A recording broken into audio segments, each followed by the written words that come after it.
Whoops. Well, I accidentally cut off our intro by right-clicking on good old OBS. So, hi. Whoops. This is Hello, good. everybody. Apparently, yeah, Hello. I accidentally right-clicked on a scene. Oh, at least I right-clicked on the right scene. So, this is where we need to be. So, how fun and exciting. We got our audio good to go. Yeah, I mean, I'm looking at us. I got my capture. Talk somebody. Hi. Yeah, y'all are capturing too. Let's go. Hell yeah. Jones, you shrank. Son of a bitch. God damn it, Alex. Anywho, hi Just trying to get into everybody. character. Hi everybody. Okay, you know what? That's fair. We're here this evening with Ghost Saltmarsh once again, as we are most weeks. And yeah, we're gonna have a good time while I fix people's cameras and stuff and get us on the right board. But good evening. We're here once again to kind of really get ourselves going in what's gonna be quite the clusterfuck, possibly. And some of my changes earlier didn't save. But real quick announcements before we get into the middle of a combat, which is where we left our heroes last session. We are still doing our charity drive run for Extra Life. You know, children's hospitals across continental North America and both the United States and Canada is a worthwhile cause that helps sick kids all across the country and Canada, which is a different country. But you just go down and click that link down below because I still haven't gotten that put on my scenes. And I really need to do that, so I have the little bar there. Remind me to do that later, somebody. But in addition, our very own Brittany is still doing her Kickstarter for her spellbound pins, which are very neat. All spell-based little enamel pins, so go check those out. They're pretty cool, and I believe we're a little over halfway there with still another couple weeks left to go, so help us push through that, and we'll be able to get even more fun and cool merch from old Brittany herself. So, unless anybody else has any announcements, yay or nay, Wunderbossen. Alrighty, so where we left our heroes last week was they were venturing their way through the Skull Dunes, which was apparently fairly treacherous as it was fraught with skeletons, both regularly sized and larger, and coming in swarms as well. But fighting off the immediate threat and then being able to sneak their way past the rest, they were able to get past that threat before traveling relatively stealthily for some farther inland before spotting a beast of some kind of undead nature that seemed to be in some way related to a ghast, but wasn't quite what a normal ghast would be.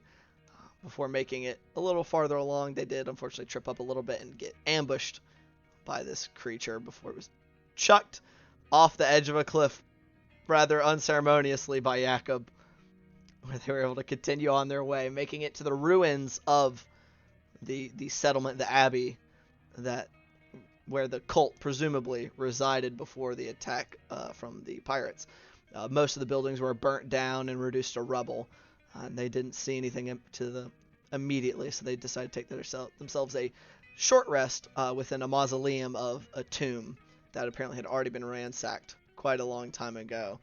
During this, they heard a couple of voices approaching from the direction of the ruined abbey and passing them, and Gloob went out and trailed them a little bit, discovering that they were fighting men of some kind on their way in the direction of the Skull Dunes, discussing the possibility of escape and how they were waiting to hear back from superiors.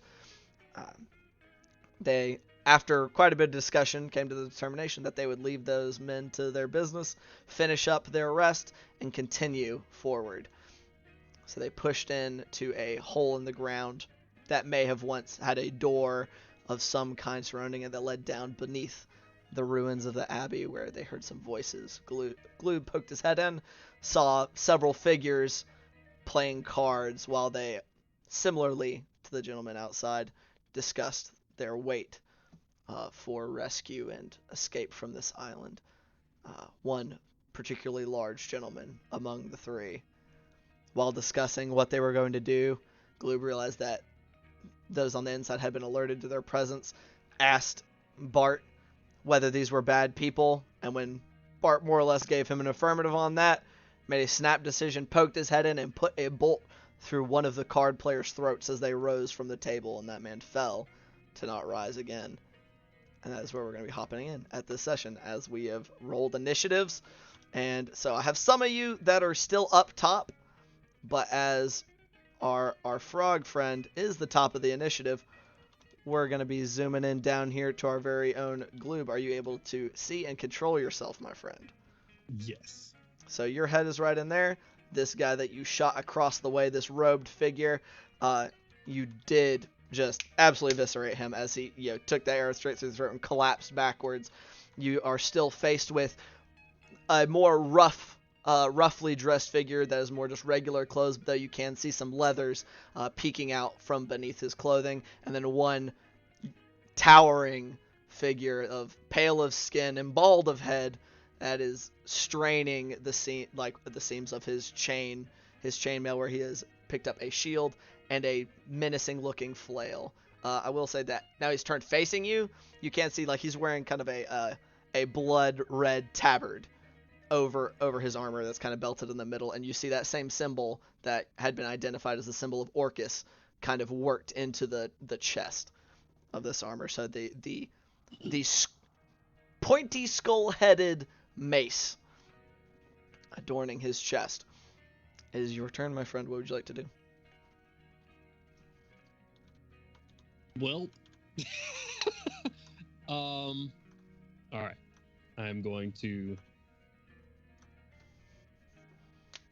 putting one of them down really quickly, seeing this guy acting, not going what the hell, but immediately going to for the mace and whatnot. This is and knowing that they're a part of the bad people with that tabard, Gloob is going to do a hit and run real quick, or at least attempt to 5-10 right up to this guy. Okay.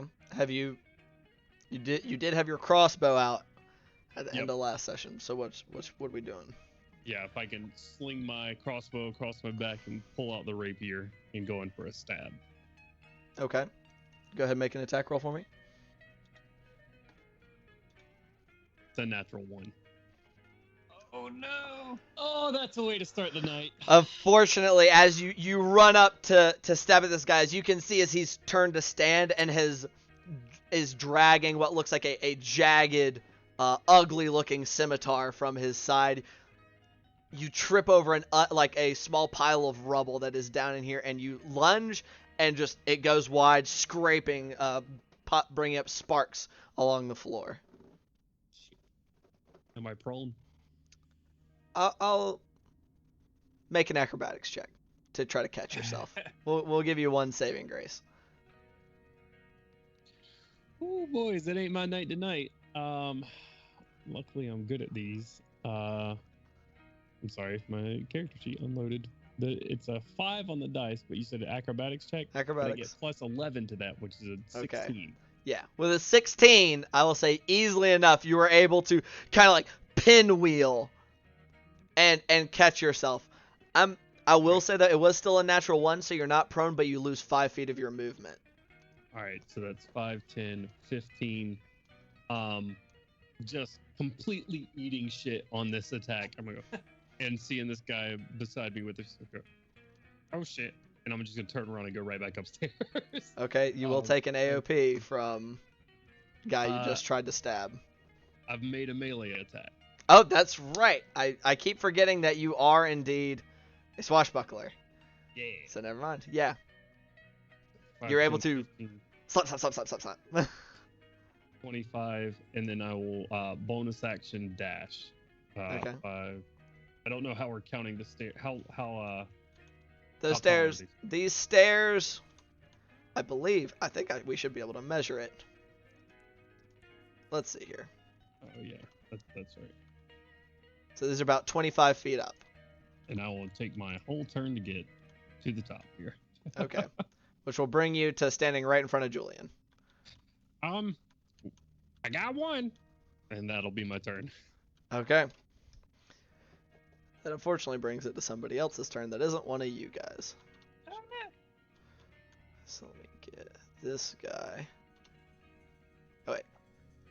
Is that my right guy? That is not my right guy. Go away. you. This guy's gonna. Swear to God, if I get my ass smacked from a mace from behind right now. 15, 20, 25, 30.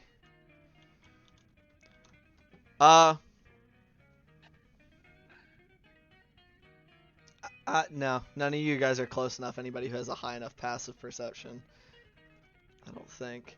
So y'all don't hear anything.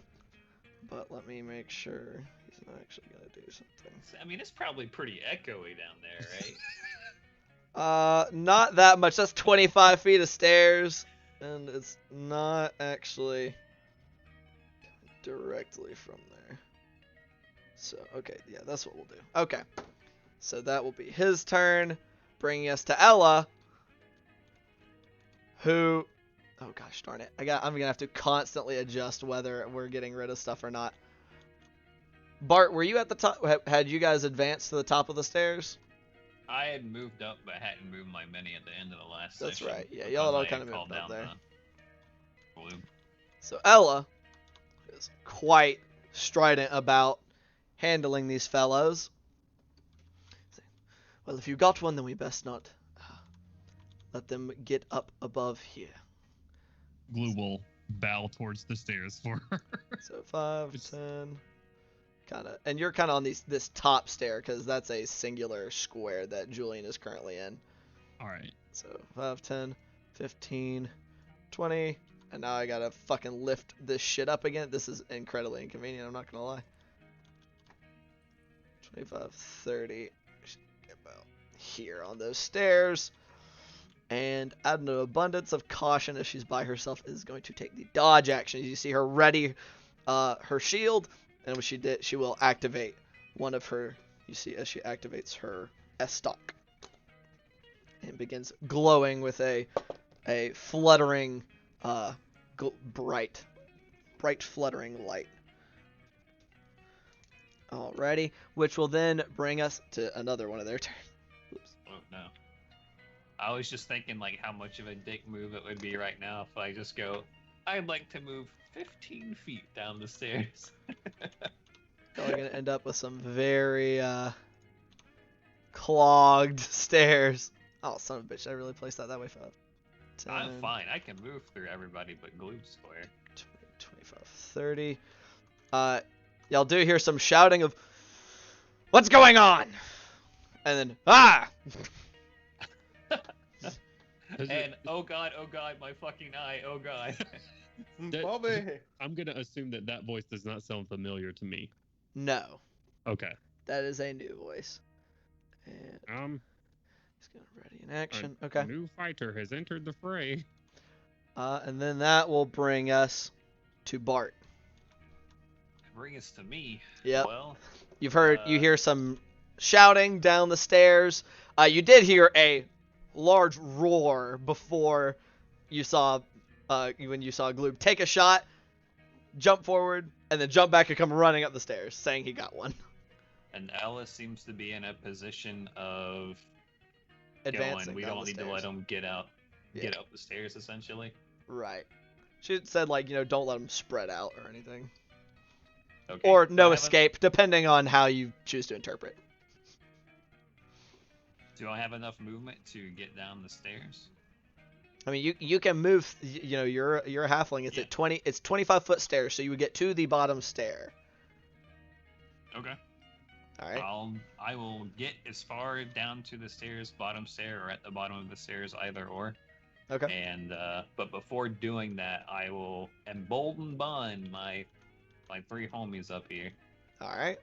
All of you keep track of your emboldening bond. You are emboldening bonded, and so you'd be able to make it to about right at the bottom stair. You wouldn't be through the door, but you'd be on this bottom stair, like here.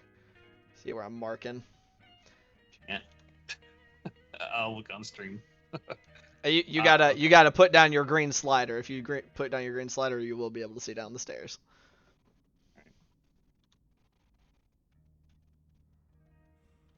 Because I fixed it to where this is all on the same map, as opposed to last time. I had to do some tweaking. I know my green slider won't stay down. You Okay, gotta there you we gotta go. click that little lock. It does not like to stay.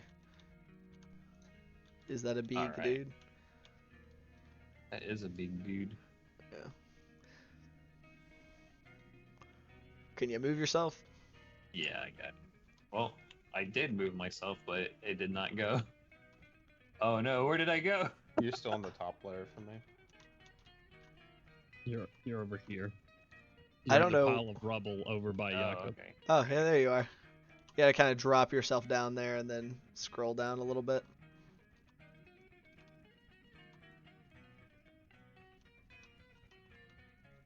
Nope. But Nope. but yeah, that's my move whenever we eventually get this going. um, at the bottom of the staircase, I'll go ahead and Oh. cast spiritual weapon, but Okay. not hit anyone with it. Just have it hovering menacingly next to me, and just like Okay. hold So on it's now, on man. the stairs with you? It's right in front of me, I guess. Okay. I don't know. I should have had a closet of spell effects. Telling you, man, you gotta have the closet full of dinosaurs and spiritual weapons and everything else. Oh, so I won't be able to see them quite yet. Yeah, so you can't quite see, like, you could probably see like the edge of the corner of a mace, because this dude did stand up, so he's like in this square. More Yeah, than but he's- didn't he roar at the end of last session? Yeah, he like you just almost bestial roar. Alright. Like it's kind of hard to believe that came from a person. Okay, All right, does that be it for your turn? that's it. Or me just kind of saying, like, hold on now, we're there. We don't gotta do this. Any more violence? Shit. I kind of understand that I'm probably not going to have anyone listening to me, but I got you. still try. All right, respectable. That will bring us to Julian.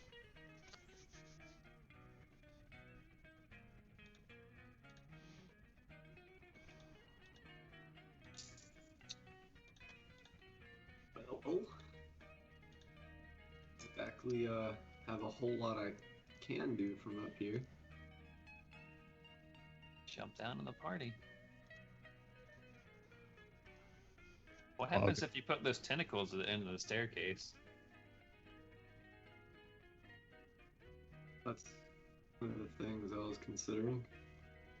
But I can see him trying to vie for peace, correct? I mean, you see him casting spiritual weapon and going, "Hold on now." It's more of a, I'm coming down here for peace, but if you try to smack me, this thing's gonna smack back. All right. Trying to maneuver my character down these stairs is You gotta- going to be a pain in the dick. I got you, homie. I am a professional. Where are you trying to Cool. go down there? I'm trying to get a few feet above Glue Bart. or Bart? So you're like Yeah, right in front of Ella, or a little closer than where you're looking at right now? that's pretty accurate, because the point that I'm trying to do is ready in action. That if anyone attacks Bart, I shoot them in the face. Okay, fair enough. All right. So that can be it for your So, turn. yeah, it's just kind of like Bart went hauling ass down. He's like, "Huh, better go help him out." All right. But I also don't want to like initiate and ruin his attempts at being peaceful, so I'll let them make the first move, I guess. That is valiant of you. That Put does my bring trust in us Bart. All right. to another one of them. So 5, 10, 15, 20.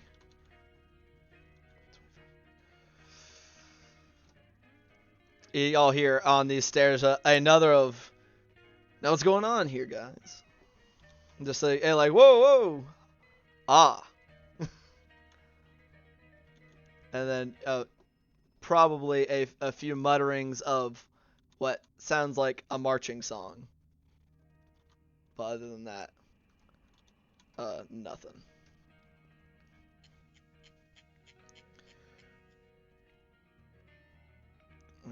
And I'll bring that to that guy's turn. You said the sound of a marching song? Yeah, what it kind of sounded like. Oh shit, they got backup music? I don't know. Where's our bard at? Damn it! Shit. You didn't know Bart had another nickname. He was called Beatboxing Bart. I got you guys, don't worry. Okay, that's him. Jakob, that brings us to your turn. There's now, like, y'all also are now hearing, like, you've heard a couple of several doors open down there, like, squeaking, like, slam, slam, and footsteps, and like, exclamations of, hey, whoa, hey, what's going on here, like, that kind of thing. Just as, like, in response to the roar, and you can only assume seeing a corpse. Alright, I'm gonna move 5, 10, 15, and then I think Ella is 15 feet down. Oh, no.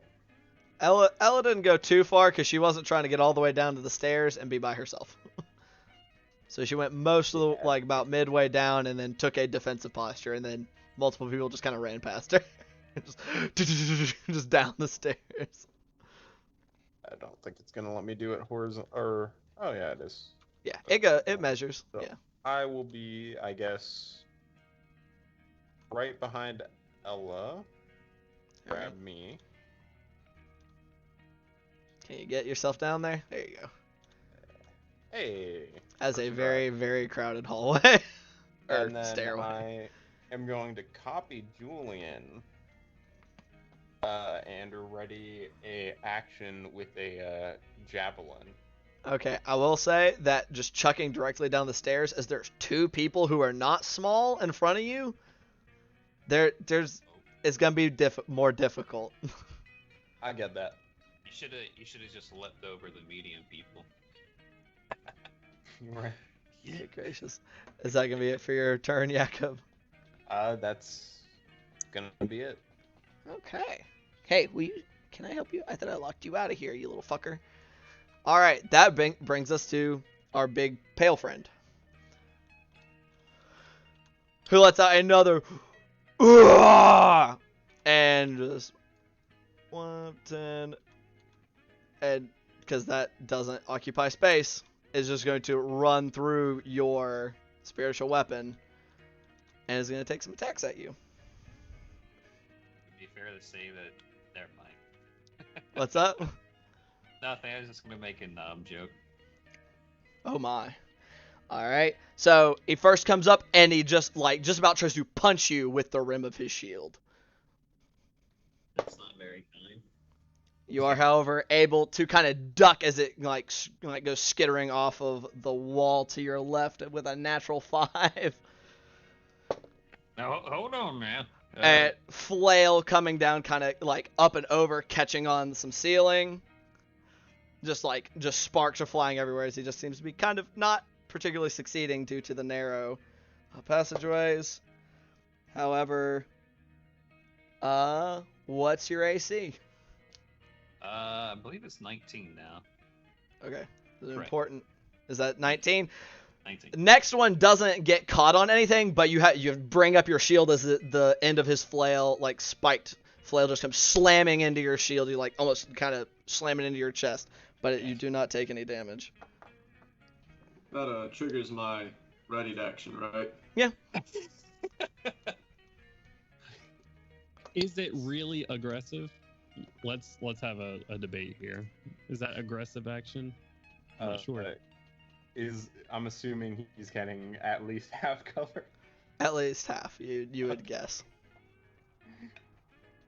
I mean that's not a problem because You just roll a natural 20 on a fucking javelin. 19, unfortunately, but it's gonna be for 26. Okay. And what? So Julian's would have gone off first. What's the attack roll, Julian? Trying to with my crappy internet connection get back to my attack rolls. Yikes. Your attack roll should be 4 plus 3. It should be a plus 7 to hit. Yep, 'Cause you have that'll an be 18 charisma. 19. 19. As you fire your arrow, as it comes out first, You see like this big hulking figure as it looks like it's getting ready to fly home. He's able to jerk his like the handle of his flail up and like snap your arrow through the middle out of the air. The javelin, however, Jesus. does hit. Fog. I'm going Please? to use D6 for menacing strike. Okay. That is so it's gonna be 2d6, which hits for 9 damage, and the wisdom save. I don't think your wisdom save is less than 11, correct? No, it's DC 15. DC 15, and how much was the damage? 9 piercing, I believe. 9 piercing. Okay. Yeah. Necrotic javelins. Oh yeah. God damn it. Force javelins. All right. So the arrow not being able to fly, not able to quite connect, but your javelin kind of slamming into his shoulder as he's kind of like up, hitting that arrow out of the air, slams into him, and his head kind of jerks up to the source of it, and you see a brief like furrow of his brow and some uncertainty. So that brings us to the end of that. That's both of y'all's reactions, his reaction, and that brings us to this guy. Which, man, that's a very crowded hallway, my friends. Yeah. Oh no. I'm waiting for the fucking Kamehameha to come up from underneath. I mean, but currently y'all hear some more scuffling of feet. Real quick question. I'm a small creature, and he seems to be like a big fellow. Would I have at least like half cover if they're trying to shoot around him? Since like, I mean, probably so. Okay.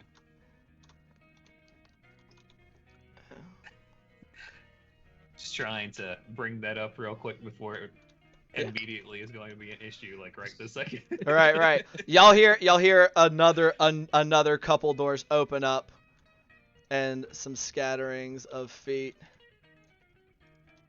Bart, didn't you have your action ready too to smack him with spiritual weapon or no?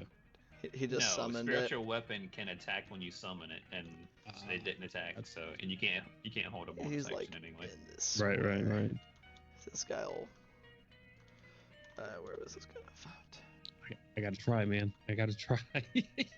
This bitch is big. Oh, yeah. He's a pussy. He didn't even hit me one time.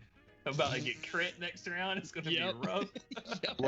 There was some astoundingly bad rolls in there, I will say. All right, and then yeah, I believe that'll He's be. got at least 20 AC, so that's not good.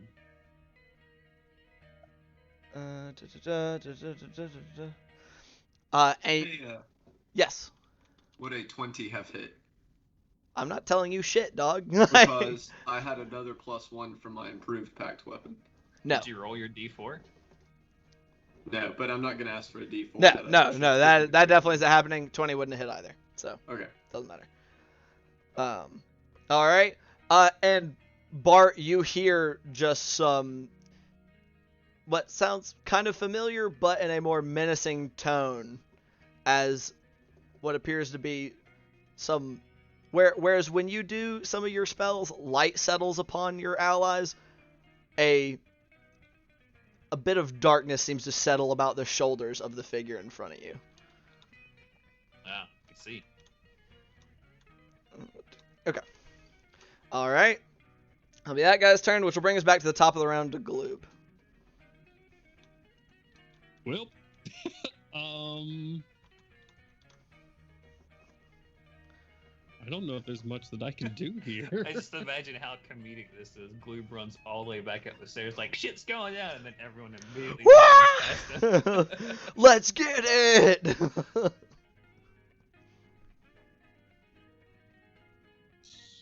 Shit. I was trying not to frontline, and well, Yeah, I feel like Ella running down in there kind of made it. I was like, oh yeah, we can all stand at the top and bottleneck them, and then Ella's like, let me ruin smart and tactical decision making. Hey man, y'all don't have to follow her. I'm not gonna leave her to die. She has. I would she like has that a very, assistance on the next mission. A very certain goal here. The ethereal frog as it flies. Whoa. There we go. It's 25 feet to his square, right? I mean, from the top down to basically Bart's square. It's 25 feet. Yeah. Okay. Would you let me and Bart occupy the same square? Not occupy. You can't end your turn in the same square as a party member.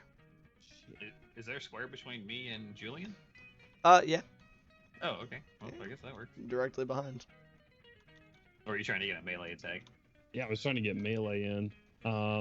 Because I have my rapier out currently and don't want to keep switching back and forth, but I feel like it's just out of necessity right now. And he said you couldn't end your turn there. You could like move up into a square, give him a poke, and then, well, you take an AOP. Never mind. I say if you stepped back. I mean, I won't. I'm not worried about that. If you'll let me take the attack there and then back up, then I would do that. But if not, then I'd just pull out my crossbow and shoot. I mean, yeah. There's not really space. This dude has run right up on Bart. I thought so. In that case, I will run past everybody and pull out the crossbow and aim for an eyeball. Are you trying to make a called shot, or are you just? No. Okay. Okay, just making sure. Yeah, all right, no. make your attack. Don't forget your D4s. I will use my D4. All right. Probably didn't need the D4, but that will be 19 plus 8 for a 27. That does hit, yeah. Perfect. And he is engaged with Bart, correct? He is. I mean, we just met. All right. So that will be sneak attack. Oh, should have kept it, but it rolled out of my hand. Oh, I really should have kept it after. Ooh, that's not good. Snake attack. 7. Are you Yanti? This is 6. God damn it. 7 plus 6 is 13 plus 5 is 18 piercing damage. 18 piercing damage, very nice. Yeah, fuck that guy. Holy shit. And right. as I re-rack my crossbow and is he wanting to talk? And I'm gonna aim at him again. And I'll just fuck. I guess I'll end my turn right here. Your crossbow being a shotgun is hysterical. All right. Well, what I'll do if you'll let me with like a bonus action is just try to press myself up against the wall as far as I can, so I can allow the bigger people down. You can move through allied squares regardless of size. Right, just as a flavor thing. Just yeah, absolutely. Sure. through. Yeah, you are pressed up against the wall. All right, you fire, solid landing, clearly in his sneaking past his shield as he kind of raised it up in reaction to seeing you come down after taking out one of the others in a single fell swoop, but making it through all the same grunt of pain. Alrighty, is that be it for your turn? That's it. Alright, that's gonna bring us to one of their turns, which, god damn it, I keep forgetting I need to pull this stuff up.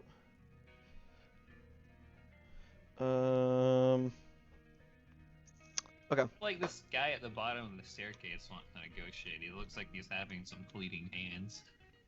Which one? Oh, you're talking about the commoner model? Yeah. Can we just talk this up? Steve, stop, come on. Okay, and so y'all see a figure appear down here in similar robes to the guy you shot through the throat, but a little nicer. You can see some singes on his cloth, but he also has, the symbol of Orcus worked into the breast of his robes, and it's draped over. You can see leathers with little bits of metal glinting out from underneath it, and he has a rapier still sheathed at his side. Up his long, just pitch black hair that hangs past his shoulders, and the slight points of ears that y'all would recognize as this man is of half-elf lineage, or of elven lineage, just not fully so, and just very almost scarily pale features. Just looks up. Ah, all sacrifices are welcome to the Lord of Blood. Before raising up one hand as just a pale blue light surrounds his hands, and two spectral, like skeletal hands come shooting up into the hallway, one at Ella and one at whatever your name is, Julian. Ella is a 13 plus 8. That'll hit. Ouch. Alright. One of them clamping on to Ella, and you just hear her a just of pain as ice seems to kind of move down her shoulder where it has clamped on. Other coming at you, Julian. Holy, remarkably shitty for a 15 total, which I don't think hits you because of your breastplate. So you're able to just kind of jerk your head to the side as it just kind of goes, you hear some almost like nails across chalkboard as it slams it, like slamming into and runs along the wall of the stairwell for a few moments. Should describe it literally any other way. Ugh. That's how it be sometimes. He just looks up as he's, and just keeps takes a step past breaking your guys' line of sight on him. Which brings us to Ella's turn. It's like looking around at you guys all like, okay. She can't do much. She's kind of stuck. How tall is the ceiling in this? So it's kind of like staircase? Sloping. It's probably like a solid 10 feet above your heads. Like where it's 10 foot up, like, yeah. So kind of up this steady slope of the ceiling. Hypothetically, she could try to jump over you guys, but kind of outside of her wheelhouse. I'll be the I'll do the big dome next round so people can at least get someone can at least get the melee with them. Might not be the best idea. Oh, it won't be. I respect your gumption.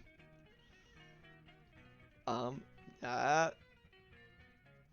damn, this is just rough. She's gonna hop down past you, Julian, and is like she'd be trying to get past Bart, but that would just she'd be stuck in a square. There's no square to occupy. She's like, if we're trying to make our way all the way into the room, then we need to get past him. And once again, raising her shield into defensive posture because she can't. Not much for ranged combat. That brings us to this guy's turn. She's 5, 10. Y'all are just making all kinds of friends. Okay. Another gentleman coming around. Looks to be wearing traveling wear, but you can see a pendant dangling from his neck. Also a symbol of Orcus. A dagger in one hand and glancing up at you all. Seeing your glowing weapons. The Lord of Blood can do the same. And just kind of flicking a knife tip across his palm and gesturing forwards as a blood red mace just kind of apparates up into the space behind you, Julian. And is going to take a swing at you as well. So, this is the not friendly spiritual weapon. Oh god. That is actually a dirty 20 to hit though. Oh, for a grand total of 2 points of force damage on you, Julian, as it just kind of comes down and clips your shoulder a little bit, just kind of like almost knocking you off your balance, but not quite. Could use some work. He just sneers and then jerks like the same hand that he had just done that with, like kind of in a flourishing upwards motion, and I need you to make a dexterity saving throw. Gonna use that fat D4 on it. Sure. Doesn't matter. It was a nat 20. I wasted my deck saving throw, or I wasted my D4.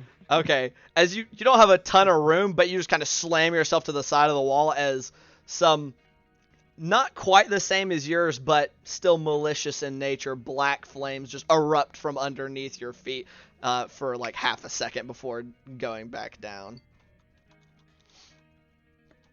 And he is also going to take 10 steps to the side because nobody wants to be stuck down in front of that doorway. Oh man, which will bring us to Bart. What would you like to do, buddy? First off, I'm gonna smack Buddy in front of me, or at least attempt to. All right. 22 hit. Yeah, 22 will hit. Okay, so the spiritual weapon, of course. Right. I figured. 10 force damage. 10 force damage, very nice. All right. Can I make a comment to him? You can, sure. Hold the line. You're talking to Bart? Yes, like down to him from where I'm at. And then I am going to cast Bless on my 3 emboldened targets. With my action. And I will indeed hold the line. Alright. Very well. Alright. That's my full turn. That's me for your turn. Sir. That will bring us to Julian. What are you doing, buddy?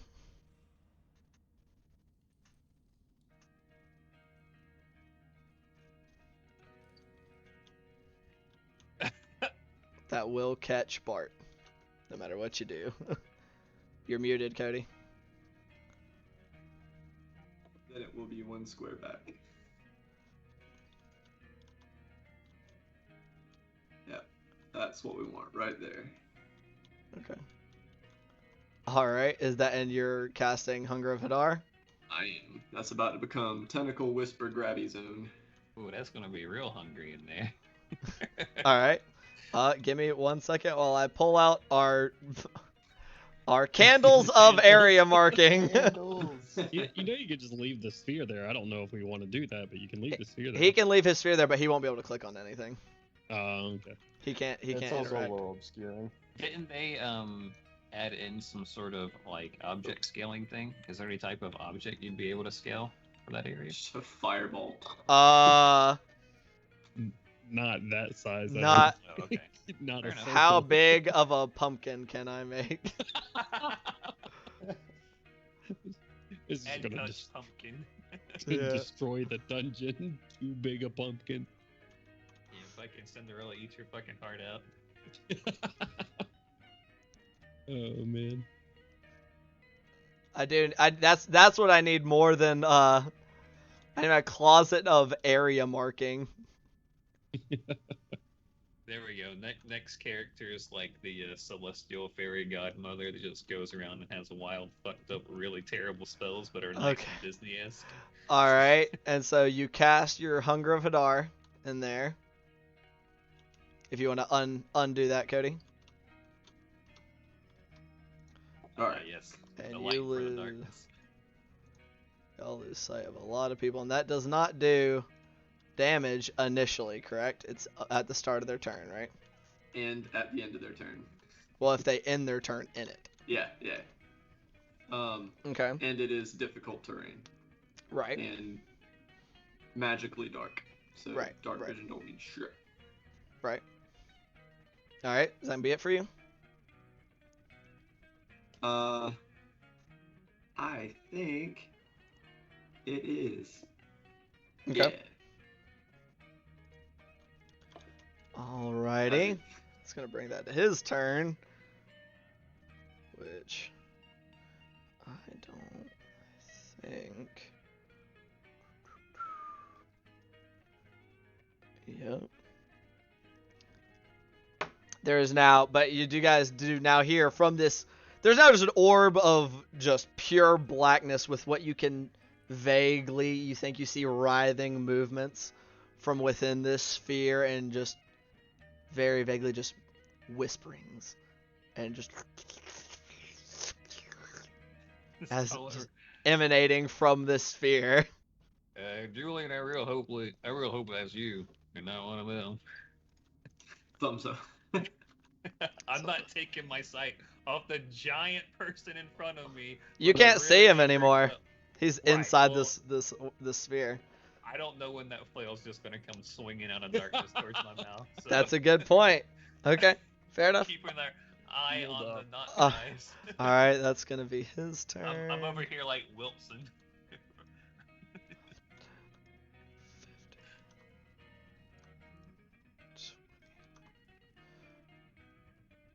Action. Plus. All right, that'll be there. That guy's turn. That guy's turn. Jakob. There is now an orb of just pure magical writhing darkness at the bottom of these stairs. You can't see anybody anymore. Tactical geniuses. Us. Hey, all them spellcasters gotta be making concentration checks now. You're assuming they have anything they're concentrating on. Oh yeah, spiritual weapons not concentration, is it? You are correct, sir. Is not. I'm But- debating. I miscalculated. It also hit you for 2 points of damage, which means that that guy has no wisdom modifier, so I'm debating just running in. 4 plus 1. As soon as you set foot in that sphere, it's difficult terrain.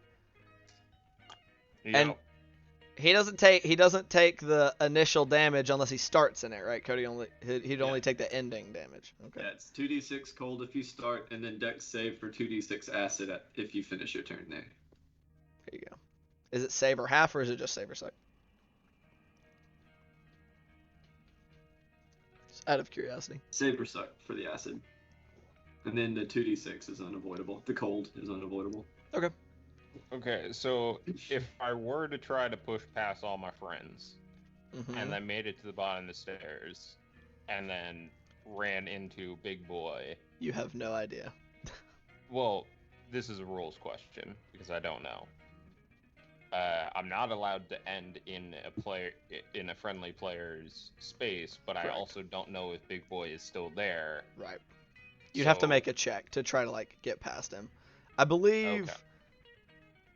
I'm trying to remember if it counts as just if moving through an enemy scare counts as just difficult terrain or not. But this is also a narrow hallway, so I'd say it'd probably be a check to try to either shove past him or jump over him. Mm-hmm. Dunk on him, Jakob.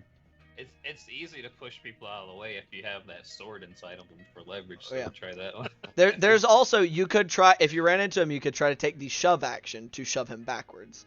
But Yeah. that at that point you'd be trying to hit him from through magical darkness, or within magical darkness if you're running into him, so it'd be more difficult. Yeah. I am going to try to go down to the bottom of the stairs, and then if he's there, shove past him. Okay. Which actually, I don't think magical darkness, Cody, if you know off the top of your head, since this is your spell, I know you have disadvantage on attack rolls because it's darkness, but it doesn't impose any. It's an athletics check. You need to see, so I would say it'd be at disadvantage. I'm just gonna make that rule in real quick because I think it makes sense, because Right. that is a visual thing. So you're making an opposed athletics check to try to shove past this guy. Okay. So disadvantage versus disadvantage. Correct. Y'all both. Oh, it's pushing me. Oh, what am I pushing? Oh, Yeah, Alright. yeah. So it's just brushing against my leg. I'm gonna use both the D4s for it. Is it both or just one that I can? You can I can use both, you okay. can use both, yeah. So just let me know what that total is. So. Oh, and you said it was athletics. This will be athletics check, yeah. 19. 19, that does beat his 13. So you're able to shove you run into what appears to be a solid mass of chainmail and muscle, and you're able to just kind of shove him to one side of the doorway. And you just hear a grunt as you make your way into the magical fuck zone. Okay, So so that would be, how much of your movement are you using to get down there? I think I used 10 to get to where I was, so it'd be like. You'd be using 20. 20 to get down to where he was. So Yep. You'd be using the last bit of your movement to get into this square right here because it's difficult terrain as soon as you enter that darkness. Oh, god damn it. And you I use thought your I was action. on the lair. 1 second. Julian's just watching in like absolute dumbfounded horror as you jump into his tentacle rape zone. And you said my action was to shove past him? Right.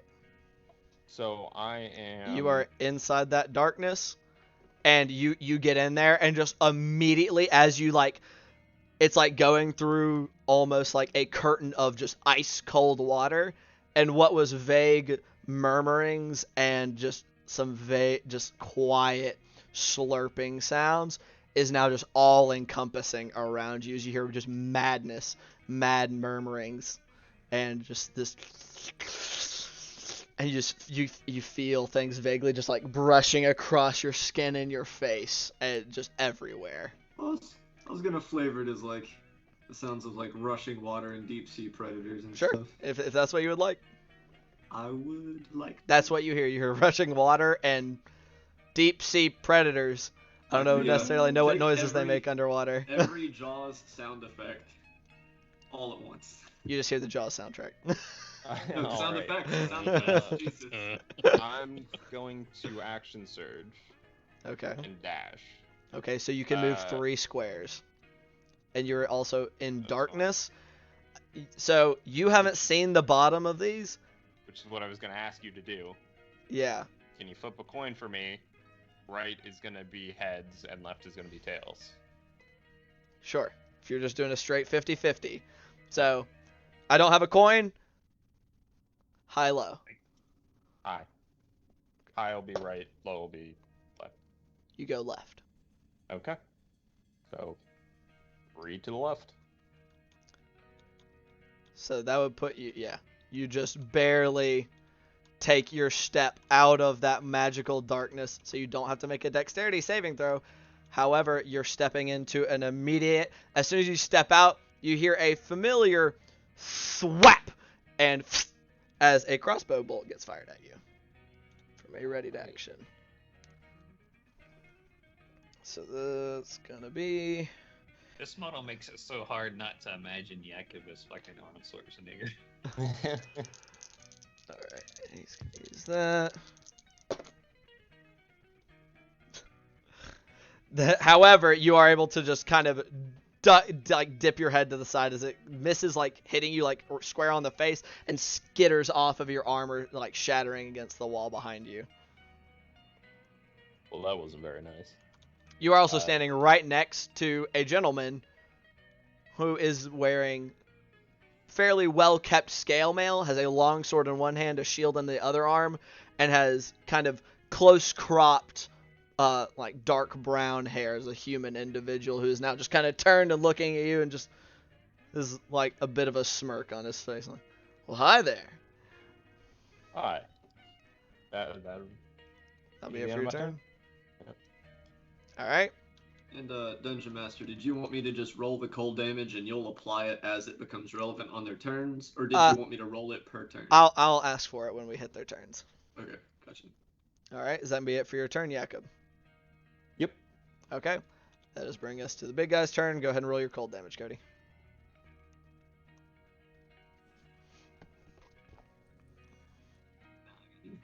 Nine points of cold damage. Hell yeah. And he's down. Good job, guys. That's what, 38 damage? Y'all can't see, so you guys have no idea. But I know. You Fucking hear the Mark's never good seen a old- hit point in his life. Woo! You hear a good old slurping thud. Also a brothel in Sharn. And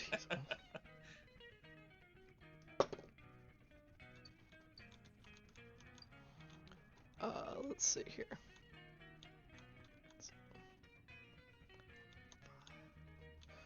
So How that long does was- this terrible place right in front of us exist, Cody? Up to a minute. Oh. Oh, so it's not going anywhere. Nope.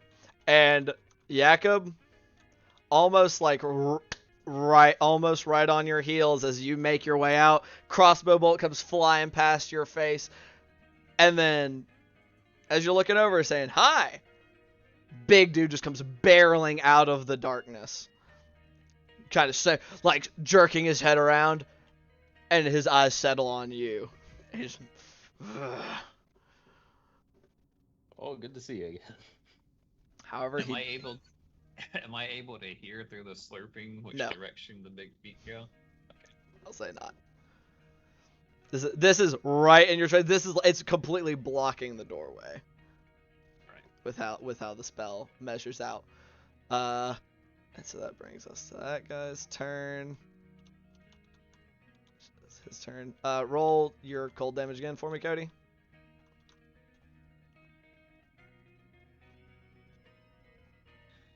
Less exciting with 5. 5. All right. 10.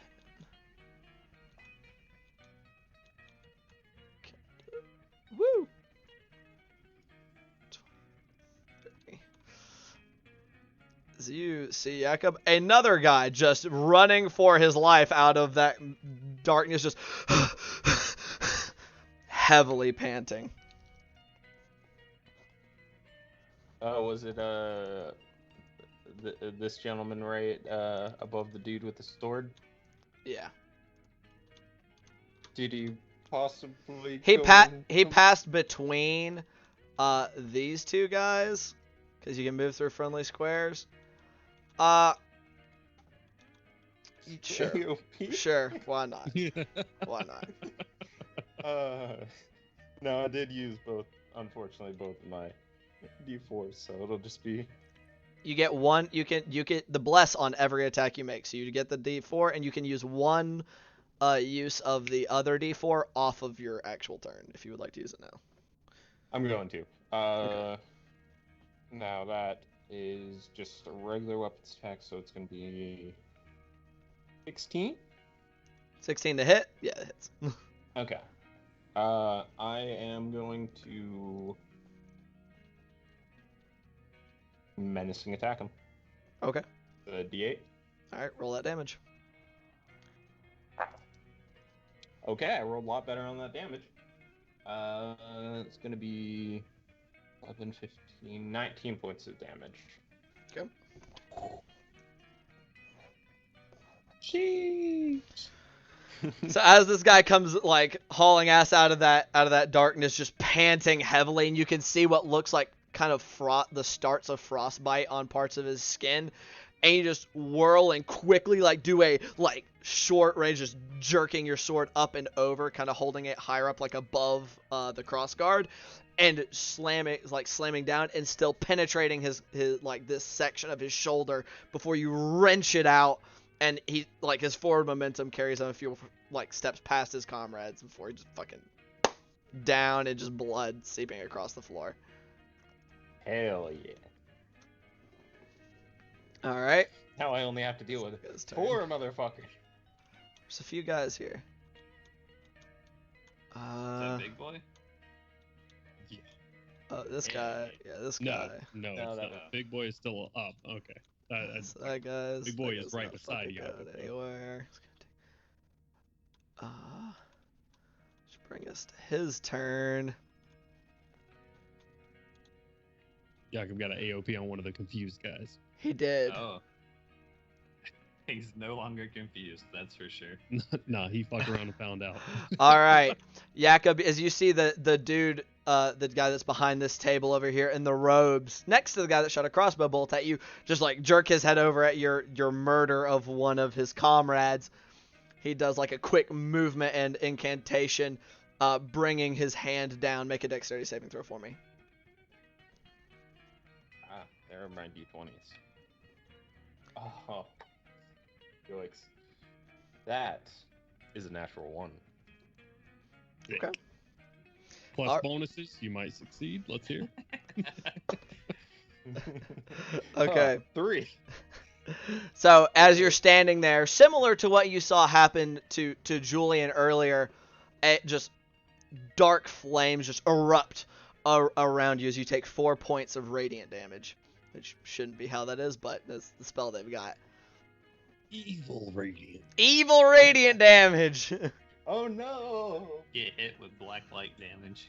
Basically, it's black. Yeah, you just like embarrassing. you're looking down at your armor, and there's just like little bits of light everywhere. And you go, oh god.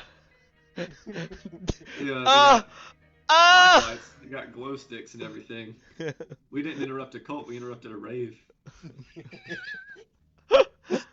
Alright, that ends his turn and brings us to the top of the round. To Gloob. Here I go again, making bad fucking decisions. Here Oh. I go again on my Real quick. own. Yes, sir. Ian, that thing you need to do. Check your Skype messages. What? I rolled a natural one. Ah, you are correct, sir. Oh man, we haven't gotten to do that yet. That's Oh, very exciting. shit. Oh shit. Christopher, you are a good man. Thank you for reminding Oh, me. shit. Man, just on my turn, I was about to say, you better not be letting your daughter see any of this. Oh shit. All right, so when that's this one, let me get to the correct table. I should have had this up. I'm so sorry. All I right. completely forgot it until. No, you're good. was I mean, like, you oh, haven't had this it is for cool. that long, so that's completely understandable. All right. So as you know, you make that saving throw, and just it's as you go to kind of like dodge out of the way, as you see these flames begin to wreath around your feet, you just all of a sudden your head is just bombarded with, as your daughter like has zoomed up right next to your face, and she's no papa, don't, be careful. And just it's from everywhere, and it's echoing and loud and everywhere, and and the flames erupt around you, and you have disadvantage on your next attack roll, ability check, or saving throw, as it's just overwhelming amounts of noise. But you can still add a D4. That's true. Oh fuck. All right. Good thing we don't have any casters down here. You'd be in a pickle, my guy. All right, that is gonna bring us to Gloob at the top of the round.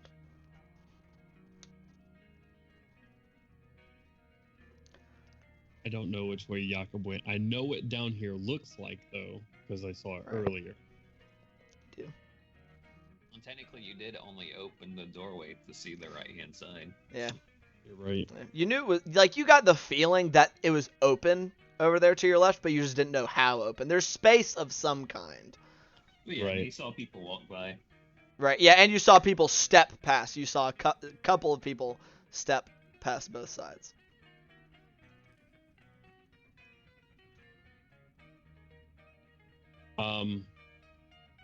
Fuck. I don't know how you would want to rule this. I Sure. want to get through here. All right. And I know what the area to the right of the stairs looks like, and Mhm.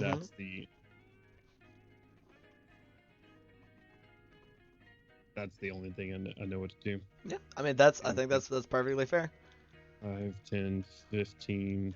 So you're in there, and as soon as you get into that first square, it starts taking 10 feet of your movement to move each square.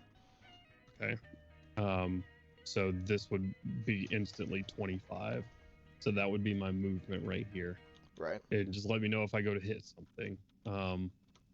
Will do. I'm going to.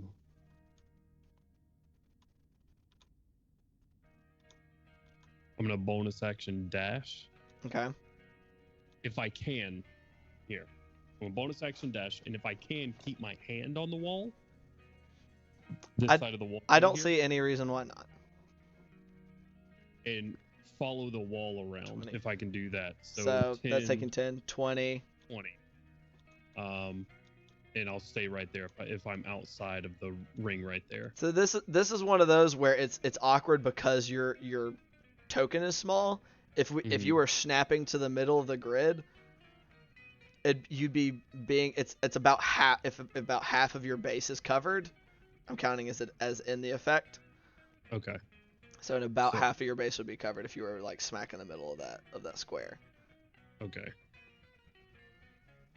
Suppose I will get right here then. Okay. So is that using your It's bonus action and movement gone. Okay. And with an action left. Okay. As you come out, you see this absolute clusterfuck. You're standing like on a dead guy. basically, right now. Oh. There's like blood, and you see like his arm is partially like hanging off, and there's some shit going. Like Jakob's kind of like clutching his head with one hand, just wide-eyed. Do I see this guy right here that I put down earlier? Is he back up? Which guy? This guy in the clothes. This guy? Over here. That's. Yeah. That's a different guy. I mean, it looks like you're not quite sure. It could be a different guy, but you kind of there's still something laying in the floor over there, so probably a different dude. Okay, all right. Yeah, and then I guess I'll go for a stab on this guy. The guy standing right in front of you. Yeah, I need to read an ability really quickly because Jakob's not threatening him, is he? Yeah, definitely not at this point in time. Okay. I just need to read the swashbuckling thing. I think they have to be within 5 feet of you. Like to make it so you can't get your sneak attack. Yeah, I just wanted to confirm. I didn't want to. Yeah, you're fine. Shit. But it's Okay. You don't need advantage on the attack roll to use your sneak attack against the creature if you're within 5 feet of it and no other creatures are within 5 feet of me. Correct. So does big guy count as within 5 feet of me? Then, for the purposes of using this, he is in a diagonal square, and as we move 5 feet, I would say so. Okay. All right. So you're taking a stab at this dude right in front of you? I'm gonna take a stab at the big guy. I know I've already hit him once, and he's already screamed at me once, so I'm just gonna lunge in and try to get up under his armor. Right. Before I do, I'm going to Poison coat your blade? Yeah, poison my blade. Alright. Make an attack roll. 2d4. Yep. Yeah. It's a 4 and a 1, so it's not bad. +5. It's still not gonna hit though. I rolled an 8 +5, 13 + 8 is 13 + 8 is 21. 21. 21 will just hit, like, even as he kind of like starts to jerk down his flail to smack at your rapier. You're able to sneak past him and you jamming him like in the hip. Perfect. Make sure I did that right. 8 + 5, 13 + 8 for my attack. So Yep. 8 + 5, 13, and then you had an additional +8 after the 13. Well, yeah, that's my attack bonus is 8. The plus. Yeah, the +5 was your D4s, and then +8. Yeah. That makes sense. Okay. Right. So go ahead and roll your damage. I'm gonna roll a con save, which is, wow, actually is going to fail barely because of a natural 5. No sneak attack though, right? No sneak attack, correct. So it's gonna be a D8 + 2D4. As the wrong sheet that I'm about to mark on. That's shit-tastic. 6, 7, 12 points of piercing damage. 12 points of piercing. Yeah. All right, and actually, was that 12 points of piercing? Did you roll your poison? Oh, I'm sorry. No, not 12 points of piercing. 6 points of piercing and 6 points of poison. Okay. I rolled a 1 on the D8. So just 12 total. Yeah, 12 total Alright. damage. Alrighty, you stab at him and you see him as like his leg kind of jerks in reaction to what is you recognize the poison, your natural poison taking hold, and it's just where his gaze, you could see he'd been kind of like looking over at Jakob. He's now swung to face his entire body at you. If he turns and looks at me, I say, "Bad people don't make it around here," and that's it. All right. That brings us to this guy's turn. Cody, if you could roll 2d6 for me.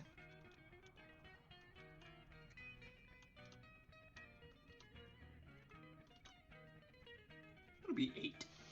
8. All right. Respectable. Not bad. Not bad. Could be worse. Absolutely. All right. Want somebody to run into me and try to push past me. Get the disadvantage. Succeed. I need you to hop down off the fucking table and get down here so I can get some sneak attack. Kick that chair off. Just on the side. crate. Okay, I'm just gonna do that. Leave that like that because y'all can't see over there. Oh man. Ready in action. 2.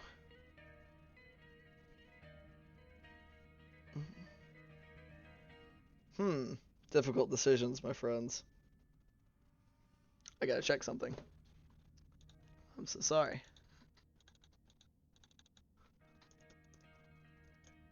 Kitty, hush. Oh my goodness! I just accidentally realized that you can move around the cameras on Skype with middle mouse button. New tech. Okay. You're all messing up Ian's cams on fucking OBS right now. Oh God, are you? Yeah, I'm just playing. Oh, huh. I don't know, but I am Jesus too God, you scared me. All right, so that's gonna be that guy's turn. Brings us to Ella. Who's just like, okay, well, if that's what we're doing, and 5, 10 steps into there. She doesn't know what the fuck's going on down here. High, low. It's still gonna be so 5, 10, 20, 30, and I'm gonna give her 20, and you see Ella come emerging out right next to you. Just you see the sword coming out first as just a bright light, pulsing light, just appears from beside you. She steps out of the out of the darkness. welcome to the party. 20. She just kind of doesn't want to be stuck right up against you, and moves to here with the last 10 feet of her movement, and is looking around like,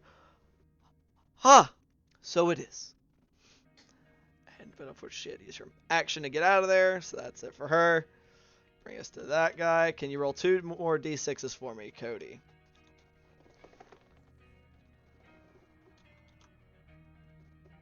You're muted. That's what I'm talking about. That is an 11. 11. Nice. Woo, very solid. Alright. Alrighty. So that gets her. He is going to have to kind of 5. And then. Whoa! Y'all see a gentleman that y'all briefly saw peek his head out. Yeah, to cast a spiritual weapon, come clambering up over the table before dropping down on the other side. Just also like He's already used his reaction. he has. So you see, and he's also vaguely frostbitten. He's looking around, and it looks like a first person he sees that's hostile of his kind of hostile enemies is you, Jakob, as you're right there on the table, and he just reaches out his empty hand at you, and just, I think not, and make a wisdom saving throw for me. Oh shit. At disadvantage. At disadvantage.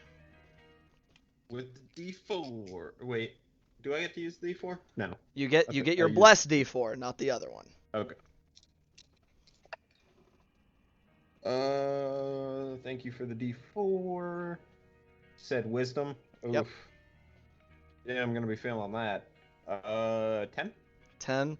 Unfortunately, as he reaches out his hand to you, and you're just still just having such a hard time concentrating, the voices are just starting to fade away.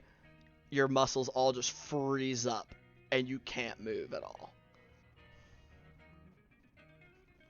Shit. Would that be restrained?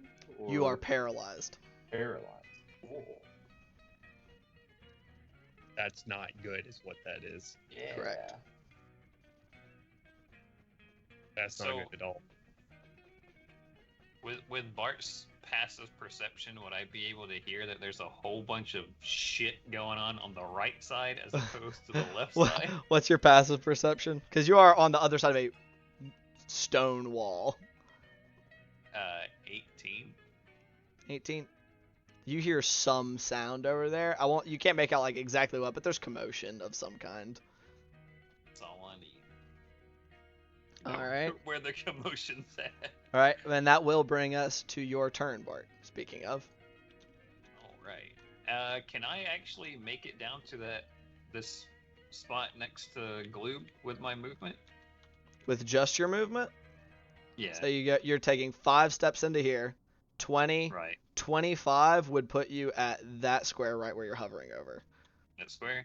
Yeah. Even if I move diagonally against the wall? I guess that's true. So 5, 10, 20, and then 25 would put you in that little smidgen right next to Gloob, yeah. I'd be able to see out of this? I mean, you'd have to use the last bit to move to that square right in front of you. Where you are right now, you're still just inside. Oh, okay. Is how we So I determine can move it. right there? Yeah, with that last little bit of movement, I'd say that'd be the last of what you got, though. All right, I'll do that, and then I'll move my spiritual weapon to, I guess, like up in the air somewhere near Jakob, because it's got 20 foot. Or does this thing have? Yeah, I'm trying to say, does it? I don't think so. How does moving a spiritual weapon when you can't see it work? It doesn't have anything in the description that says you have to see your target or see anything like that. You have to see your target to make the attack, Right. but I didn't know about if movement was the same. I think because it's spectral, it doesn't. I remember because believe we went through this with Kochik as well, but because it's spectral, it doesn't have anything that holds it back. But this is a magical effect. I'm pretty sure we were talking about creature squares. Yeah, if we were say like if that's the case, I wasn't quite sure. That spiritual mace would have just gone swooping past you, Julian, into that darkness. Okay, well, in that case, I'll just bring the mace along with me, and Okay. could I just have it hovering over my square? I guess. I don't see why not. Okay. We'll give it the good old flying. Woo! My bonus action, I will smack the Centurion-looking dude in front of me, or attempt to. Okay, make an attack roll. Does 16 hit? 16 does not. It goes swooshing through the air, and he just kind of like leans over to the side as it passes through the space where his head had been previously. All right, and with my action, I will cast Dispel Magic on Jakob. You didn't see him get magic cast on him. I Make a see perception him- check. You see him standing there, Oh, but I you thought there you was a just came visual. out of magical pitch blackness. That's a natural 20. Okay. I don't will know say what- with I the think- natural I think it's 20, playing- you can know that he is magically affected. Too much of playing DDO always makes me think that there's a really obvious physical effect to home gotcha. person. Yeah, you're good. Um, Bound Yeah. by bright pink chains. or So something. go ahead and make that. Is it D20 plus your casting modifier, correct? oh, is it a? I think High it's level always a first? roll. I think it's always If a it- roll for dispel If magic. it's a higher level, it just works. Is it? Okay. Yeah. I couldn't recall if it recall. So, Jakob, Oh wait. I know that's Dispel, counter it's spell. I don't know if counterspell, dispel yeah. magic works that Wait, way. let I think you always have to roll for double-check. dispel magic. I'm pretty sure dispel magic is if it's 3rd level or lower, just ends. Yeah, third level Yeah. of lower. Okay. ends. There you go. Okay. So as you're Jakob, you see Bart come running around, look around, and doing whatever he does to you, and that paralysis melts away.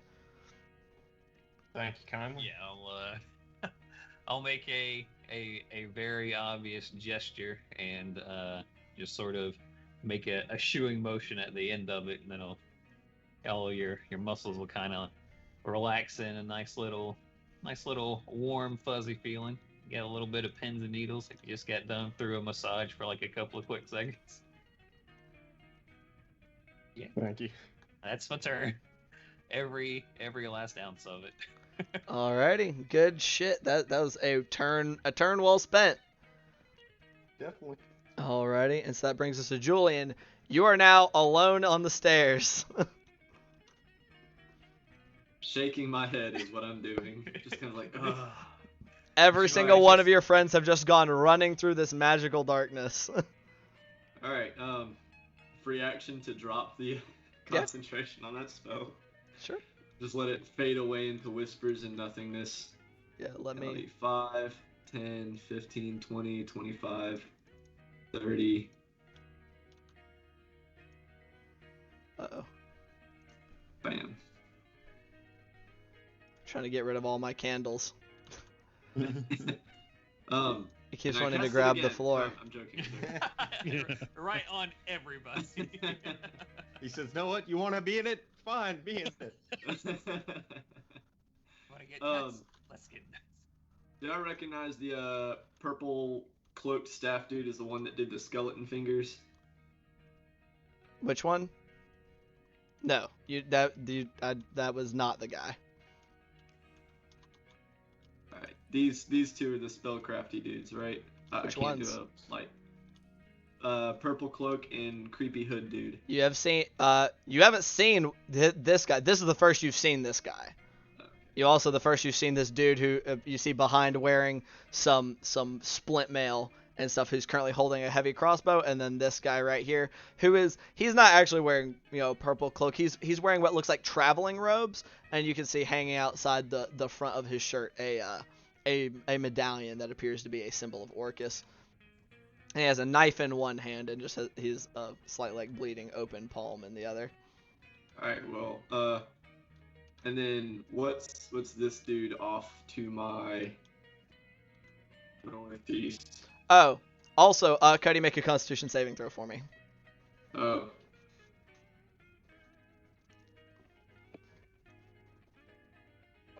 I guess on next target they saw. So Yep. get the yikes. That will be it'll come back. 18. 18 total. Yep. So for a moment, as you went past, you stepped past, your vision started to fade to black, but then you just kind of able to like concentrate almost, but you just shrug it off and your vision returns to normal. Could I tell who it was coming from? No. Alright. This is as you ran in. I mean, let me see here. There's a lot of noise here. A lot going on, so if you wanted to roll a perception check for me. If you really want to see if you can tell exactly where that came from. I think that's so good. That'll be a 19. 19? Okay, better than I thought. I thought I had +0. Right as your vision began to fade, you did hear what sounded like an incantation being verbalized behind you. And be from this gentleman right here. I'm gonna shoot an arrow, one at him and one at purple shirt dude. Okay. Bonus action to hex purple shirt dude. Traveling cloak dude, rather. Sure. So he is hexed. Make a bonus. Make those attack rolls. Does a 26 hit him? Which were you attacking first? Purple. Purple. The one who I hexed. 26 fucking hits. Yeah. The other one, no. That'll be 14 points of damage to him. Holy shit. All right. Hell yeah. All right. As your arrow sinks into his midsection, the necrotic energy burnt going up into the arrow and sinking into the wound and seeming to widen it. He hunches over in pain. And the second attack of the guy behind you. Also a 26. Yeah, 26 will hit. This guy is not hexed. That was a +1 point on that last attack. I again forgot the improved pact weapon. Okay. 9 points to that guy because he's not hexed. Okay. Alrighty. That You spin is- around and take a shot at him, and his sinking kind of into this upper shoulder area. He kind of jerks off the side. You said it was 9, correct? Yep. Actually. Okay. Okay. Does there seem to be any leader among these? Like anybody yelling instructions or anything so far that we've seen? There was some brief conversation before shit hit the fan, but since then, there's been this great billowing of black energy. And I mean, you've probably seen that dude standing beside you with the shield, kind of doing some, seems to be availing the situation. I'd say is the closest. I think I know the name of the leader because they said it last time. They said something about waiting on instructions from Ozymandias, right? Correct. Okay, but I don't know who Ozymandias is. All right. As you hit that second dude, you see what you hadn't necessarily noticed before, but some dark, kind of a dark light that was shining from him after you hit him just seems to flicker and fade. Julian. Nice. I don't know what that means, but it's got to be good for us, right? Fading dark light sounds good, yeah. Is that it for your turn? I got it as my action, bonus, and movement. Unless you're giving me more free actions, I that's it. am not. I'm not. Funnily enough. All right, so that brings us to the guy with the shield and the sword, who is currently represented by a centurion.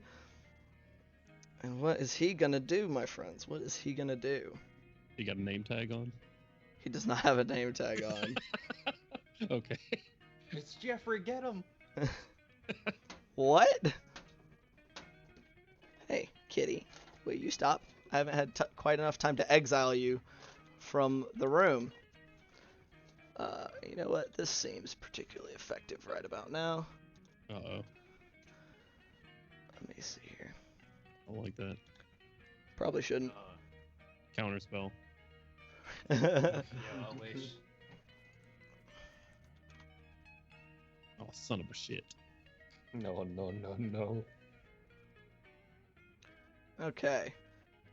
So I need everybody that is within that circle to make a dexterity saving throw for me as this dude looks over and he lets out a quick, sharp, whistle of a tune and just kind of, as he flicks his sword in that direction. Oh wait, I'm sorry. Not a dexterity save, a constitution saving throw. My apologies. Oh no, that's much worse for me. I had the reverse. Shit. Can it be our choice? No, unfortunately not. That was just me thinking AoE's dex save, and that was incorrect. I rolled a 1, but the reroll is a total of 17. Total of 17? Okay. Yeah, +2 to this, and I get to add A d4. bless to this, and the other one. You off haven't my used turn. it on your off turn yet, yeah. So On you my can off add turn. Okay, so I'm going to use both of those. that. Okay. Oh yeah, I should Um, roll Ella's, shouldn't I? That'd be the smart thing to do. Okay, the dice rolls a 15, and D4 gives me 5, 20, for 22 total. Okay, so you guys both pass the save.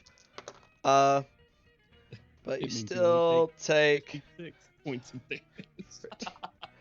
so you each take 10 points of thunder damage as my just fuck. a loud explosive crack goes on, and you see bits of the stone wall chipping away, and this door is basically just shattered. Ella does not save, unfortunately. Ow. And seems to take the full brunt of the damage as she just jerks forward, just blood seeming to leak out of her ears and her nostrils. All right, which you guys now have this guy's full attention as he turns to look kind of towards you guys, and as he does so, just lets out a humming tune as he's kind of turning. So that'll be that guy. All right, that'll be it for his turn. Brings it to our crossbow guy, who, now seeing you, Julian, is going to be turning. You see loading up that what appears to be a heavy crossbow and is taking a shot at you. Oh gosh, my computer's going crazy. Don't worry, he doesn't have the shotgun crossbow like me. It'd be fine. Wow, your ass got saved from a natural 20. But that is still a 19 plus 4. So, 23, I imagine will hit you. Nope. Oh, yeah? Oh, shoot. Counterspell. bolt. Okay, and so The you're arrow gonna take disappeared. you take 7 points of piercing damage as that crossbow just leaps across. Oh wait, he can add this thing to that.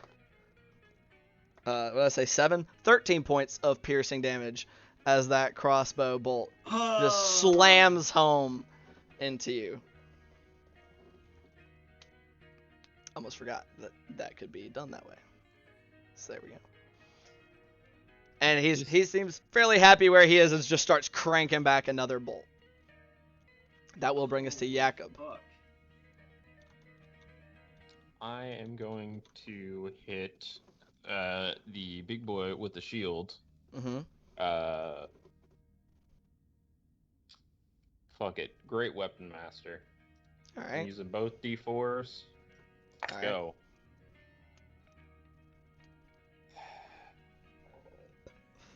Well, that's a shame. That first one's gonna miss with a What's the hit? Come on. 11, 12, 14.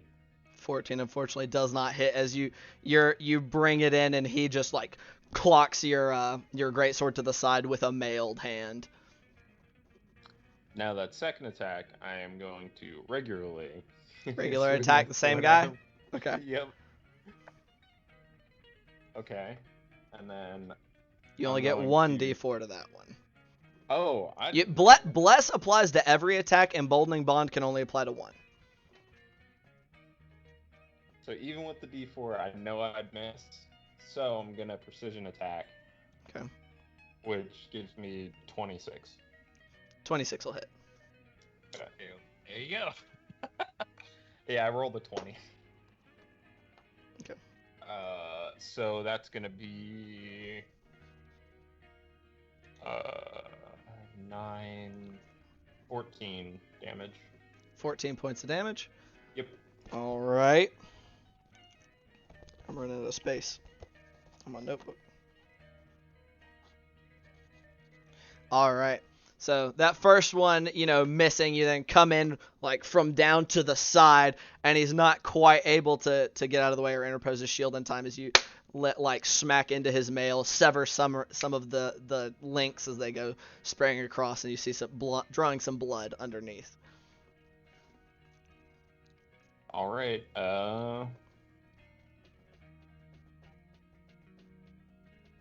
That's gonna be it. All right. Which will bring us to his turn. Shit. Unfortunately, you've hit him pretty hard, Gloob. Oh, What? no. What? But You've not hit- recently. Nope, pretty recently you hit him harder than the person who just hit him. Also, you're one of 3 people kind of semi-surrounding a comrade. So, shield comes in bashing at you. Okay. That is a natural 18. That'll hit. Okay. You said this is the shield? This is the shield.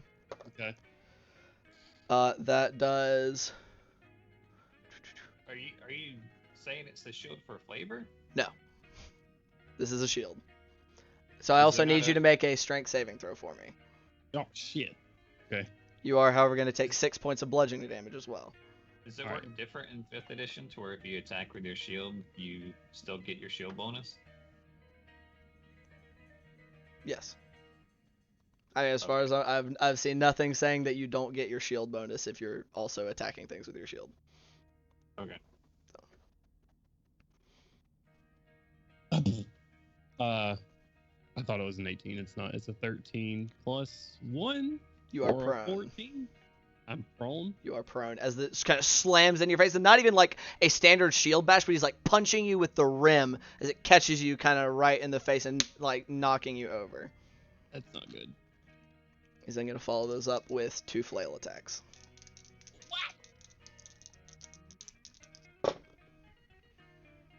That is a 21 to hit on the first one. Uncanny dodge. Okay.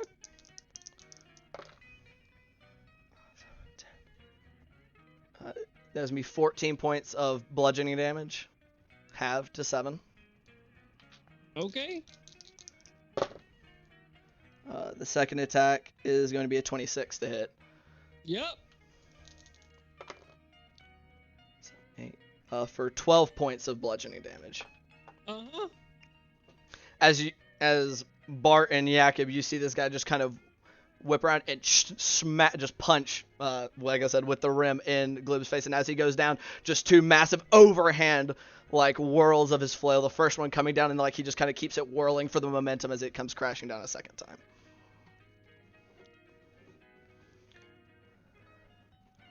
All right.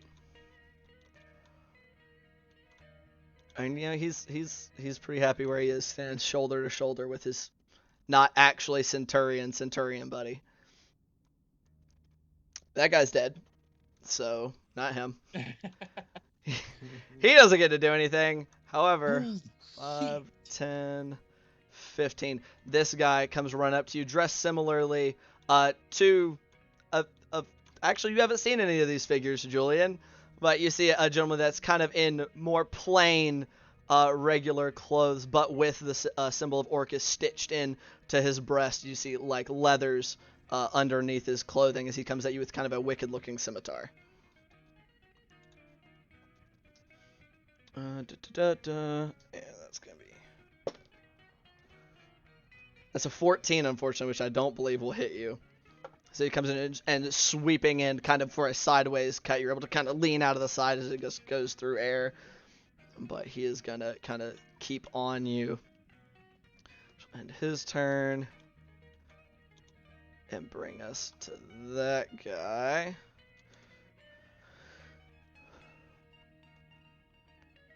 Seeing you taking shots, Julian, the man in robes, is glancing around, and you see him kind of whirl his hands together, and as he mutters an incantation, just spreads his hands out around him. And you're not quite sure what he did, but you can feel like just from being attuned to magical energy, you feel a slight as magical energy just kind of moves out from around him. And then he also takes a 5, 10. It kind of seems to put himself behind this guy. Yeah, the robed figure off to the left. So not the guy you shot, but the other guy that was closer to the table. And he did that, and he's moved behind this crossbowman. Which brings us back to the top of the round to Gloob. You are prone. I will get up. All right. For half of my movement. Shit, that hurt a hell of a lot. Look, just so I remember, that was 6, 14, and 11. 6, 14, half down to 7, and then 12. And then 12. 6, 14, and 12. Okay. All right. Mm-hmm. Word.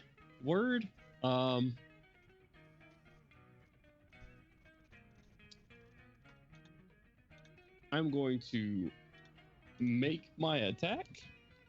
At who? That's a good ass question. I want to put that fucking guy down after that. The Gloob will just set up, wiping the blood that was forcefully pushed out of his fucking chest by that big ass mace. And Flail. Yeah. Flails are more exciting than maces. And I'll go for it again. Okay. Son of a bitch. Are you going for poison this time or no? No. No. No, I'm not. You do definitely have people within 5 feet of this guy. At this point, this would be getting sneak attack. As long as I hit, which I've back around in my turn, so I get both D4s again. Correct. Correct. Yes, sir. Which I will use. And which they won't make a difference. There's no way they help. Fuck my life. Yeah, 13 total. 13 unfortunately does not hit as you lunge in, and he just kind of interposes his shield. I rolled a natural 2 on that one. But making an attack against that guy, I am gonna back up kind of a little bit. Is it now? Do you not provoke AOPs just from the target you attacked, or from everybody?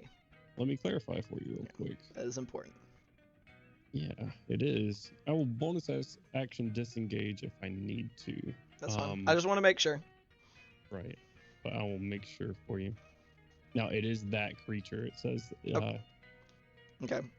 So you would need to bonus action disengage to not get swiped at by the not Centurion represented gentleman.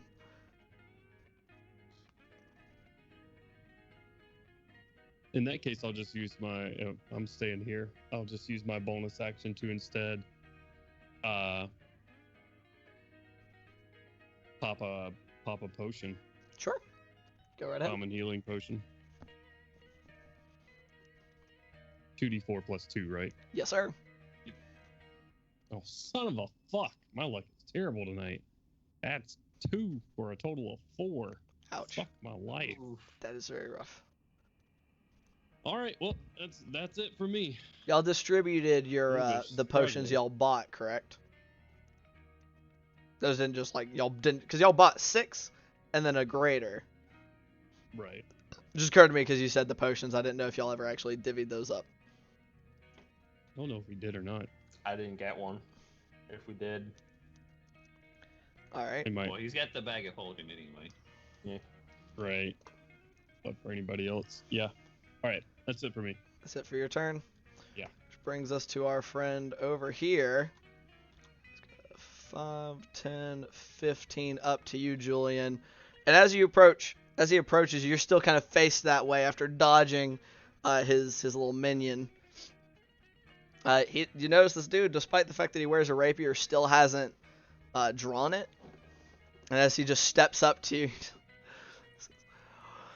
you will make a fine offering, as like dark energy wreathes his hand and he reaches out to touch you.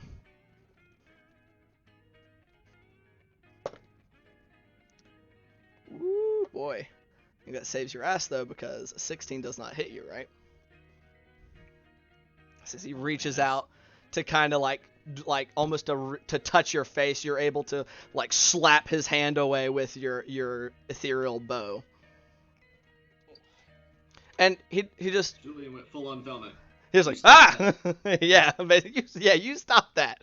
As he just his face falls and says, oh, do not be like that.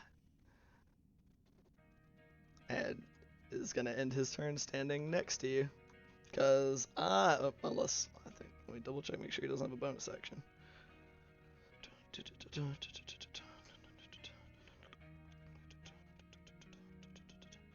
Oh, that is the wrong sheet.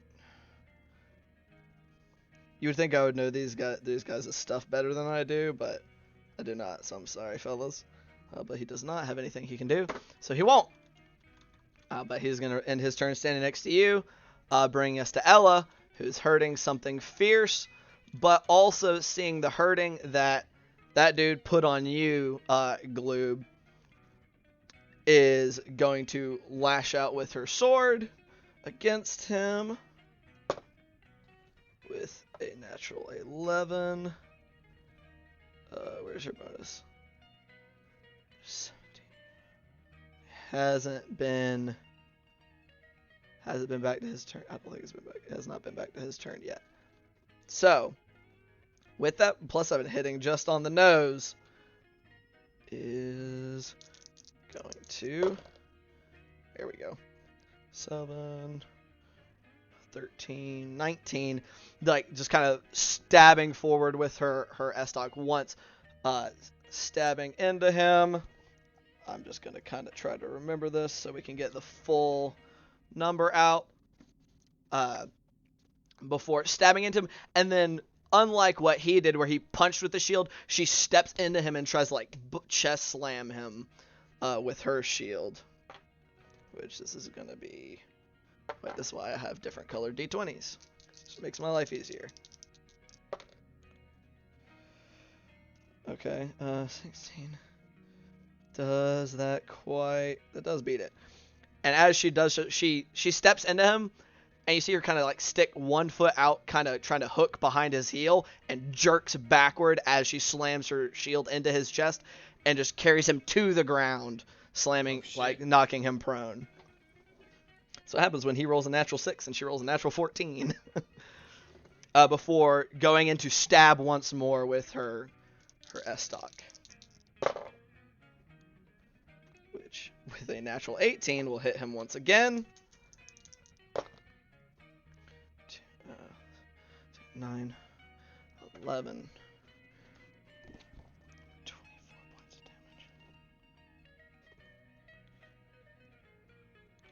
damage. As she does so, you're seeing like as he hits the ground and her sword like lances into kind of like his mid section. There's like seeming to go all the way through him into the floor. He just and some like blood spatter appearing on his lips. Does he seem like he's out for the count? No, he is very much still conscious. But And that was the big fella, right? that was the big fella. As one great DM says, he is looking rough. All right. Before she does, however, take 5, 10 around this way, kind of getting a little closer to Jakob, so there's a little more spread out support. Which this guy is just going to take a swipe at her with his sword, which is actually unfortunately going to hit. A natural 17. This is the Centurion guy. He just kind of, as she starts to kind of edge away to get around, he just kind of goes for an overhead chop at her. Jeez, long sword. 6, 7. That's good though because it's almost minimum damage. 4, 6, 8. Okay, but still cutting, kind of you see cutting a gash into her studded leather armor. Ella herself is not looking great.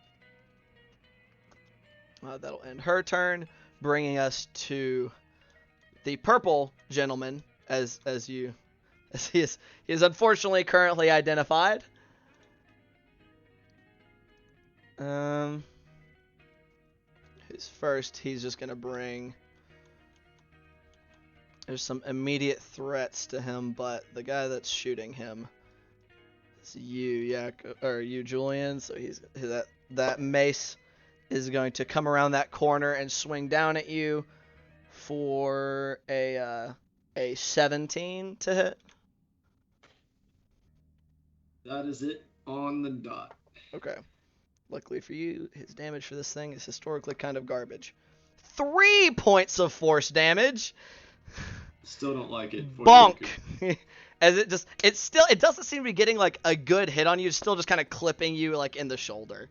It's just not solidly landing. What does this spiritual weapon look like? It looks kind of like the symbol of Orcus, like a dark congealed blood red skull mace with like jagged spikes protruding from all over it. Gotcha. That's his bonus action. He is then going to a quick, like grasping the medallion around his neck. You see him muttering to himself, and a like dark shimmer surrounds him. Alrighty, and that'll be his turn.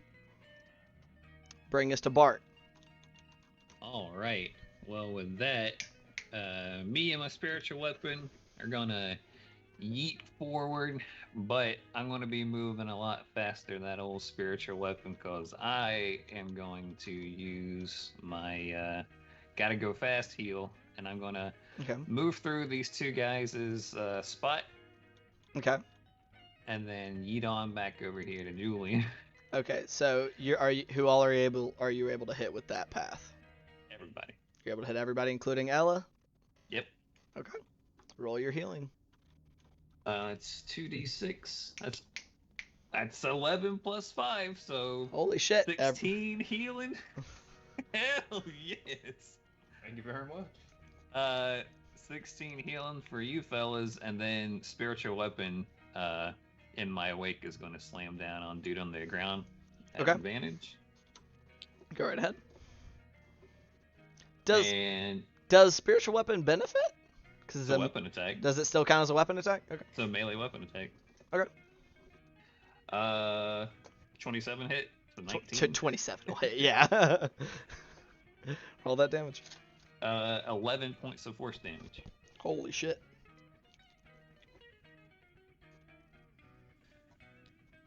All right, you slam down, seeming to kind of like slamming into like some of his ribs, and you seem like seems to cave in part of his ribs. It just, and he still appears to be conscious. I'll probably kind of give like a concerned look back to all the shit that's happening behind me, but get to these other two fellows that are accosting my good buddy Julian and say something along the. Well, I'll just say, "Come on now, he's my date. Leave him alone." Oh my. Alright. Does that be it for your turn, buddy? That's it. Alright, and that is gonna bring us to Julian's turn. Julian, you have acquired some new dancing partners, but Bart has come to back you up and hit you with some feel-good juice. That's better. Gonna take a shot at disadvantage at Mr. Purple Cloak guy, because I don't know about you, but I need that hex back. Okay. Son of a fuck. What's that attack? That would have been a nat 20. What is it instead? Uh, Don't forget 2d4. I'm saving one of them d4. Fair enough. So 1d4. Okay. That'll be a 19. 19 will hit. Nice. Alright.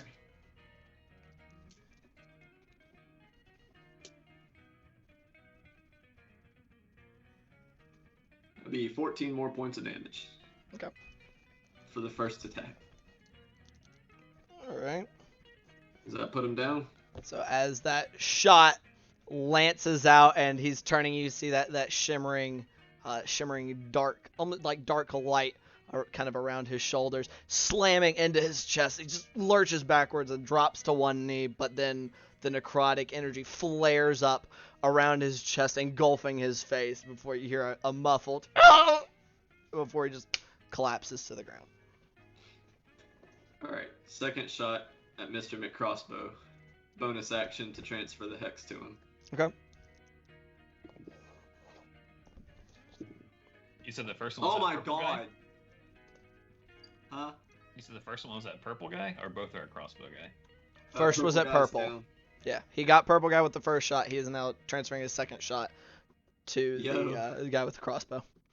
On the dice, I rolled a 14 and a nat 20 again. That is 2 fucking crits I've missed. That's I right. hate everything right now. It does suck being stuck in melee as a ranged character. That'll be a 22 to hit crossbow dude. 22 will hit. He takes 16 points of damage. You're like, I didn't crit. Deals 16 points of damage on a non-crit. Oof. Yo, them flat bonuses and That hex shit. be good. Hurted. Alrighty, yeah. Slamming home. Similarly, not engulfing him and causing him to die, but as is per normal. Like piercing damage, then followed by the flare of your necrotic energy, seeming to make it burn all the worse. He's still up though? Yeah. This is the first time he's been touched. Alright, I'm going to you can drop for free and then draw, correct? Yes, sir. Alright, we yeeting this bow off to the the hell? side and we go in sword and board. Okay. Alrighty. Turn to face these guys like what's good. Alright. That's it. Alrighty, that will bring us to this guy's turn. He's right in front of you. Go for Yakub Nakaloom! Go for Yakub Nakaloom! Boy, I was looking at the correct guy already. No. Centurion. Not gonna happen. Not gonna happen. Actually, y'all are all a little too accurate for his liking.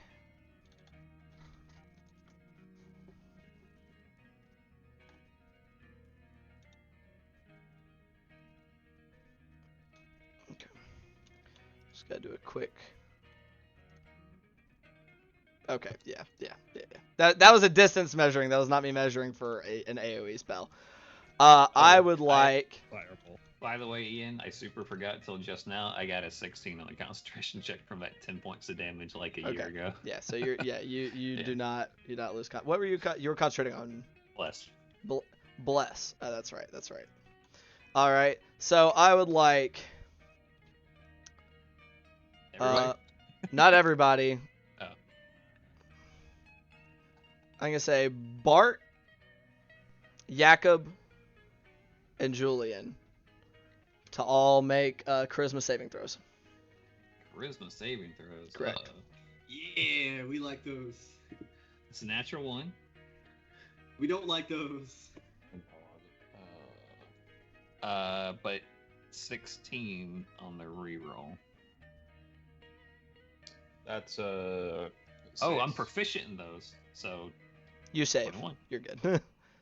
What was that, Chris? 6. A 6 total? Ouch. Julian? Add 20 to his result. 26. 26. You guys both pass.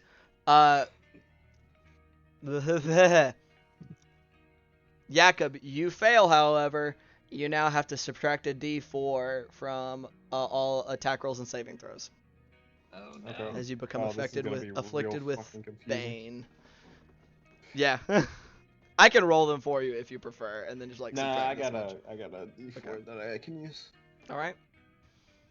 Just roll Alrighty. 3d4 and choose the lowest one for me. Yeah. He is then gonna like take a glance over his shoulder and just, Ozymandias, you're struggling over there, my friend. To who? He glances over his shoulder in the direction of Julian. Ah. And okay, that'll be the end of his turn. Cause he can't do much for his buddy right there. Bringing us to the crossbow. I like how everyone is almost ignoring this crossbow, dude. Like, bitch, you just gotta get out of here. I don't think it's hit anybody. He has. No, yes. He Oh, hit Julian. Hurt the shit out of Julian earlier. We're not ignoring him. I shot him. Yeah, he is. Oh, yeah, However, that's right. he's actually going to drop the crossbow and draw a long sword from his hip as he just steps up onto the table and is going to make 2 attacks at you. There, Jakob. All right. The natural 3 on the first one doesn't gonna hit. Just skates across your plate armor. I'm gonna riposte. Okay, go ahead. The Hell second one yeah. also misses because it was a natural 5. They are now having the worst end Hell of the yeah. dice god luck. Hell yeah. Is that a crit? Natural 20. There we go. Good shit. That poor crossbowman's like, I rolled got a- this. A D2 on Ah! the D4, and then roll the D2 on the other D4. So Natural 20 hits, so I mean you're good regardless. Just roll that Okay. damage. and that's I just that was a regular sword attack. Okay. I know there's gonna be one day that Jakob explodes somebody so hard that he cast the grease spell made out of blood on the ground. I wish I could say today is that day, but I rolled minimum damage, so that is going to Uh, be 8 points of damage. that's multiple? Oh, I'm you sorry. doubled your dice. Yes. Double your dice. That is All I 3. rolled- D8, 2 D6s. Oh, I forgot I got to use the D8. Yeah. You get that D8. Is that It's 1 over the minimum. I rolled a 2 on the D8. so that's you gonna rolled be 2 one. 2s and a 2, I rolled 2 1s. or 2 And a 1s and a 2. 2. So So that's 8, 4, 8. 12 damage, points of. which, I mean, hey, I mean, it's not bad. better than 8. Yeah, absolutely. Hey, 12 points of damage, and it's not even your turn. It's pretty good. Yeah. As you know, you deflect that first blow of his and immediately just kind of slap it to the side and try to like jab forward into him. You kind of catch him in like in his stomach, but he kind of turns, and so it doesn't quite catch him like straight through the middle. But you still are able to get a pretty solid wound on him. And that does bring us to your turn, Jacob. Didn't he have a second attack that He did. He rolled a 5, so Oh, okay. doesn't hit. Cool. He rolled 3 and a 5 on his attack, so he's having a hard time. Okay, this is gonna get confusing because I'm gonna make my first attack against the dude who's lying down. Okay. I forgot. Just so you know, when someone's prone next to you, you have advantage in your Yeah. attacks. So you're rolling Yes. with advantage plus 2d4 minus 1d4 I'm gonna save if you choose to use that d4. one of the d4s for Absolutely. next. For next. Oh wow, I'm not rolling great. The first one misses with a 7. 7 plus. You Yeah. go. Oh, I'm sorry. Add your it's gonna be bonus. 14. 14, and that's plus your d4 minus the other d4. Yep. Just kind of offset it, doesn't it? Unfortunately, a 14 does not hit as you slam down. He's able to just kind of bring his shield up even from his prone position. We gotta kill this guy. I'm going to be using my other attack and that d4 on Okay. him again because I missed. Do I also get the blessed one? Yeah, bless is on every single attack. Yes, sir. Okay, so And you are rolling with advantage, right? Yep. redemption time, motherfuckers! Did you crit? Nat 20. There we go. All right. Roll that damage. So I'm gonna be hitting with a 31. That He's hit, dead. yeah, 31 will Yeah, I hit. know. 31 will hit. Everyone just kills him. Just hits. Yeah, barely meets his AC. And my final D8 menacing attack. All right. You're gonna menacing attack on a dead man. That is going to be 24 damage. 24 damage. There's the crit damage. Yeah. All right. Wait, what'd you roll with your 2d6s? A 1 and a 3. Oh, okay. 4 doubled to 8 plus whatever you And rolled on then your d8 I rolled doubled. a 6. 6 on the doubled to D8. 12, so 12, 20, 24. Yeah. Oh yeah, you weren't. Okay. Good. So how would you like to kill him, Jakob? Yes! As he looks up to me, I'm gonna become above him. I'm gonna swing down my sword and cleave it straight through his face, severing his head in 2. That's fucking gross. So you say, so shall it be. You fucking golf swing this dude's head.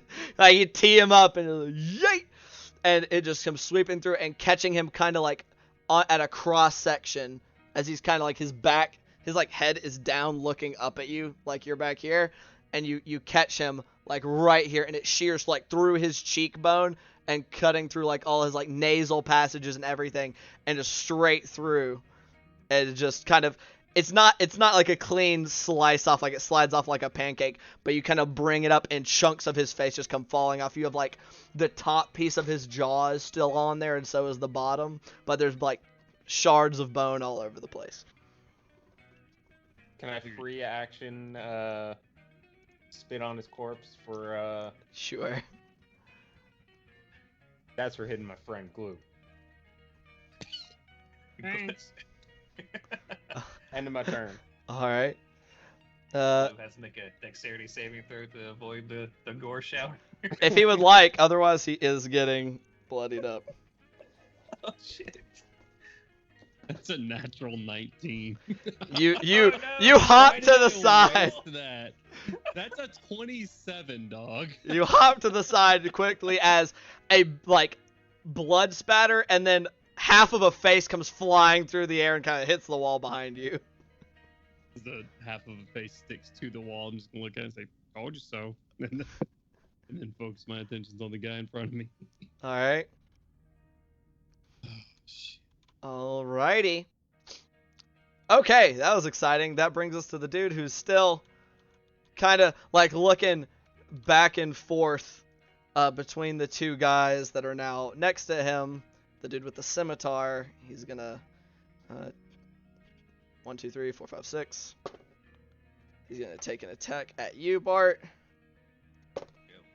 Natural 4, like whiffs in the air, somehow thinking you're taller than you are, and you just kind of like squat like half an inch. This is just sailing over your head. I mean, I do kind of have an imposing presence, but it can be misleading. Okay, and that brings us to this guy.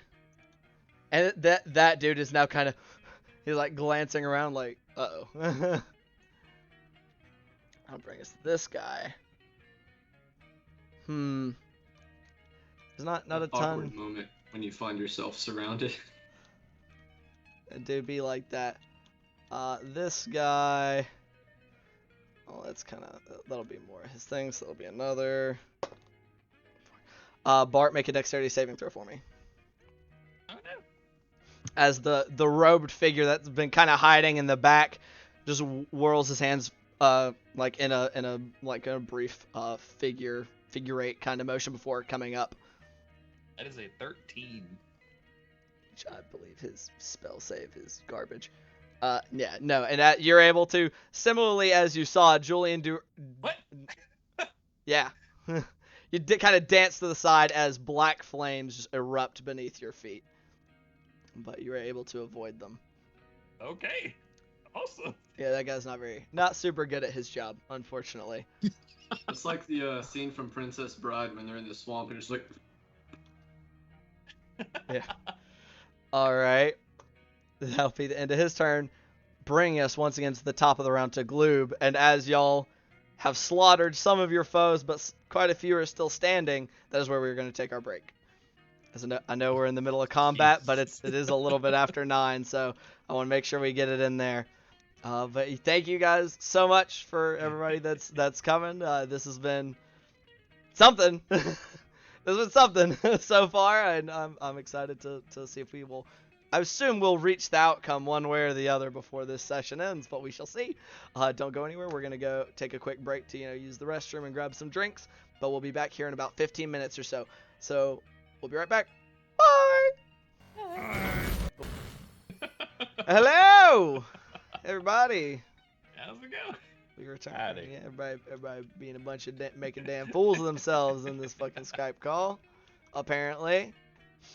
Anywho, we return once again with our Ghost Saltmarsh campaign. So I know we left and are returning in the midst of combat, so I don't want to screw around too much. But our party have found themselves in the midst of what remains of this cult and have entered into a bloody combat to the death as of yet, dealing some death blows to several figures, one of whom did put in quite some work against our friend Gloob before he met his own demise. But we'll be hopping right back in at the top of the round of Gloob's turn. All right. So, we have this guy right in front of me. Is Jakob threatening this guy? He's kind of like, yeah. I mean, he's like in this square. This box doesn't like take up enough room for him to not be just in that square. So, I would say right. so.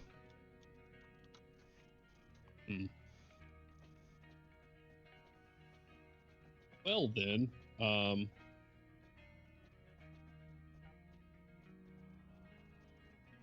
you know what? It doesn't matter if he's there or not. I will spend my movement and my bonus action to give myself advantage because I've been rolling like absolute shit tonight. Okay. So Do not forget your D4s. I will use both of them because God knows my luck. Hit him in the cod piece. Just straight ahead. Don't aim him up. And the cod piece. Oh no, they find out Orcus has nothing but eunuchs working for him. No. It just goes straight through. Hits nothing. Huh. 17. 17 unfortunately just misses. No. So as you go in for the lunge, he gets his shield into position just in time to catch it on the very rim of his shield. At advantage, I rolled a 5 and a 3. By the way.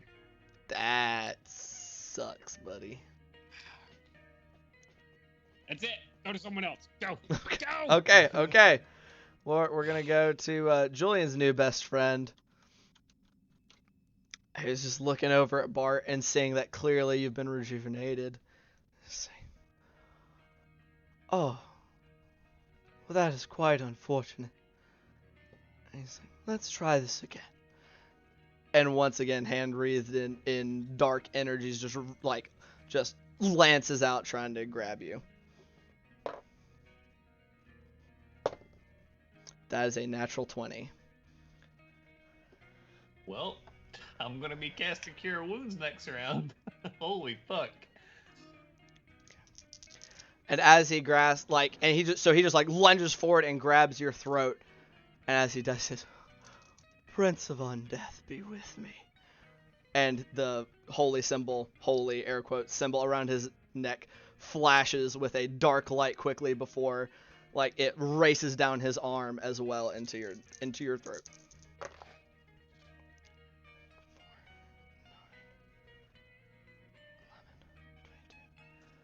That's going to be 37 points of necrotic damage. Cool. How you looking? I collapsed to the ground. All right. So just as you are there, Barton, you'll probably hear, I don't know, probably not much. You don't have much time, but this guy reaches out and grabs Julian's throat, and that dark energy just sinks into him, and just blood vessels you just see are popping all over his face. His eyes just bloodshot as those vessels pop. Blood comes leaking out of his ears, his nose, and his eyes, and little bits at the corners of his mouth as he just makes a choked gurgle, and he lets go, and Julian collapses to the floor, unconscious.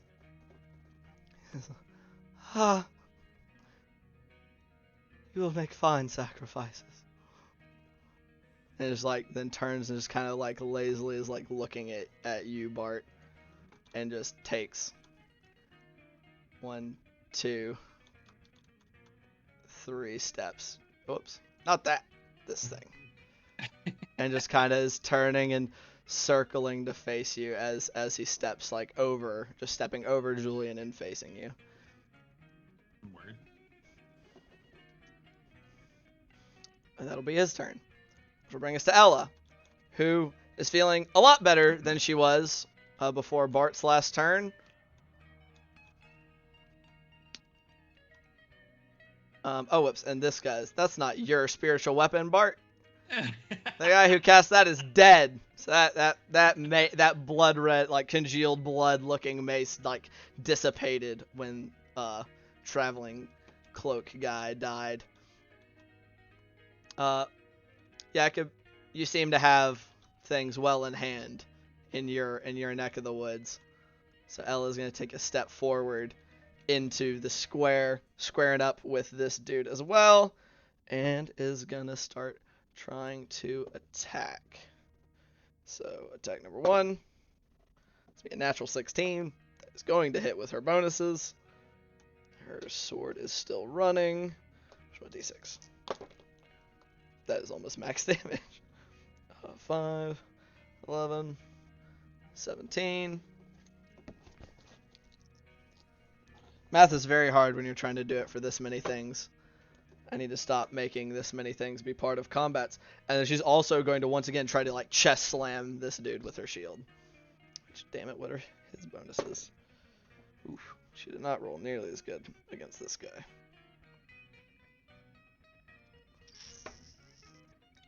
14. Woo! Shit. That'll be. Unfortunately, status quo maintains as she steps into the slams. It just can't. She's not able to kind of grab, sweep at his ankle like she was able to with the big guy. It's just kind of meeting force purely with force and isn't able to use a little dexterous ability to help get him to the floor. But we'll make one more longsword S-stock attack at him anyway, which with a natural 7 he is able to dodge to the side as she misses that one. She just glances over to Gloom's If we could please finish him. Spit some blood off to the ground. And that will end her turn. That guy's dead. Bart. Shit, it's back to me already. It is. Y'all killed some Alright. people. These turns have gotten a little I'm gonna shorter. Move on over here. Hit my good old buddy Julian with a cure wounds for 8, and turn back to this real creepy motherfucker and be like, "So Rollie's here now. You can take Orcus and go to hell with him." Huh. And then I'll use my bonus action to flatten that blue phone Centurion dude's head. I know he Alright. didn't have the helmet. I but know. still. Yeah, you're good. Unfortunately, we are limited. We are limited by our technologies. What was that? 14 plus 8, so 22. 22 will hit him. Yeah. 6 plus 5, so 11 damage on him. Very nice. And that is my turn. Oh, I almost forgot to apply Ella's damage to him earlier. Whoops. Thankfully, I wrote it down. Don't forget that. 728. 23. Need that. We all need that. So after being stabbed by Ella and then definitely seemed to feel that one and then smacked in the fucking back of the head by your door handle, this dude is now looking kind of dazed. Yep. All right, Bart. Julian, you are prone. Not anymore. We're gonna go ahead and use that 15 feet to stand up. All right, you're standing. Drop the shield, draw the other scimitar, Hexblade's curse this guy standing next to me, and cut him up. All right, so you get to make 1 attack.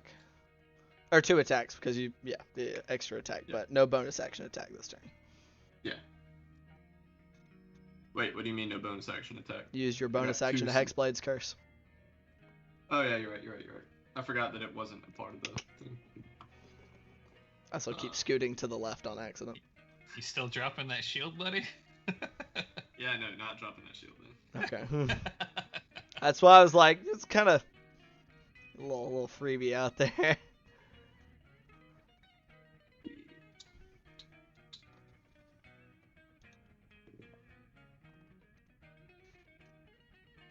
He loses. Does he lose Emboldening Bond if he goes unconscious or no?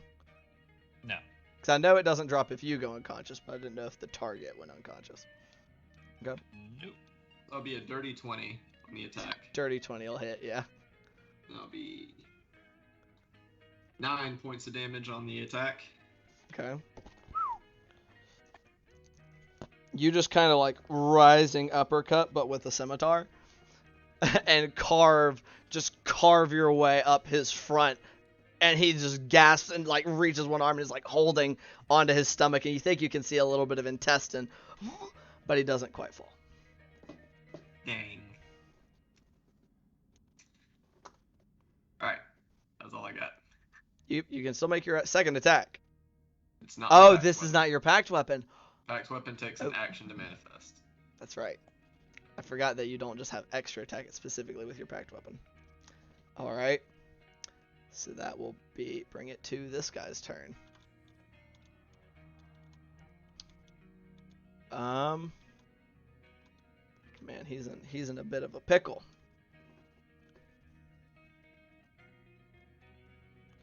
Let's see here. Also, 10 points, not 9. I forgot the damage when I leveled up. 10? Oh yeah, proficiency. Oh, yeah. Because it's plus proficiency. In that case, he does not just remain barely standing. Hey. He goes to grasp at his guts hanging out of his stomach and just and collapses to the floor dead. All right. I was like, there's no way his minimum damage doesn't kill this guy, but I forgot that this wasn't your, you don't get your charisma to this one. Yeah. So that guy dies. I'll take those 9 hit points. Thank you. I bet you will. All right. So, let me see. This guy, who's just recently just gotten the shit kicked out of him, is gonna glance around and go. Just kind of hold his arms away from his side. He's not dropping his sword and shield, but hold away. And this Centurion dude, for the record. See. Well, unfortunately, I know when my side is beat. I don't want to die for these people. He just holds his arms away from his side. That's gonna be his action. That's gonna be his turn. Okay.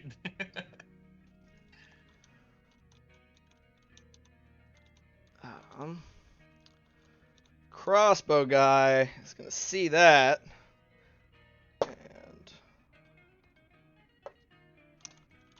he's gonna like glance between Centurion-looking dude, so just a dude who looks like a soldier of some kind, and then glances over at the spellcaster who decked the shit out of Julian. And just glances between the two for a moment. Yeah, I'm with Balin. And just kind of like doesn't drop his sword, but kind of like lifts him up in like a no longer offensive stance. That does bring us to Jakob. Well. Does it look like the other two... I know this will be a perception check, but does it look like the other two are also starting to surrender? Roll a perception check for me. Minus that. The Bane is only from saving throws. Does not apply okay. to ability checks. So attack rolls and saving throws. Then that's going to, I believe, be a 12. Glance around. You only see two people who look like they're kind of holding their arms in a non-aggressive manner. The dude in the back with the robes looks like he's kind of like hunched down and looks kind of like a cornered animal, whereas the dude who like slapped the shit out of Julian, it just has like a languid smile on half of his face, and he's just glancing around at everybody. Then I'm gonna step up towards him and Shit. make two attacks against him. Okay. Jesus. First one's gonna be a Great Weapon Master, and it's going to use both D4s. Sure. Remember to subtract the other D4. Fuck. That is going to be 5. What? Yeah, it's gonna be 5. How's that mathematically I rolled possible? a 2. Okay, I got plus a 2. 1 on... Yep. Plus 2 flat, so that's 4. Yeah, plus 1 on the D4. You added 2. Oh, so the subtraction knocked it down. You only getting a 1 bonus. So, I mean, regardless, I'm gonna, even math works does out not fine. allow for that you would hit with that attack. I was just confused on that math, but that's fine. So you Okay. just kind of go to swing it down at a big overhand, and he just kind of lazily just rocks to one side as it just like goes clanging against the floor. and then the second is also going to be Great Weapon Master, and I'm rolling wonderfully, and this dice is going to go off Dice the table in a jail. second.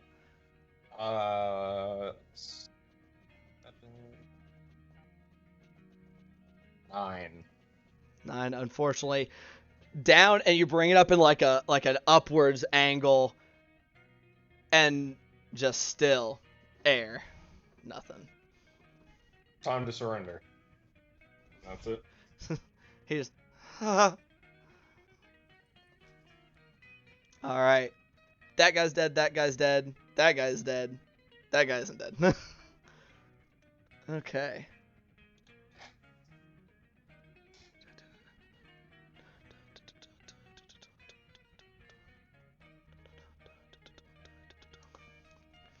He just looks over at the guard and the centurion looking dude and just his traitors, and then just like flings out a hand kind of in the direction of. Actually, no. He's just gonna go. scuttles over to where this box is at and like lays a hand on his shoulder. With what is this spell casting? Okay. Counterspell.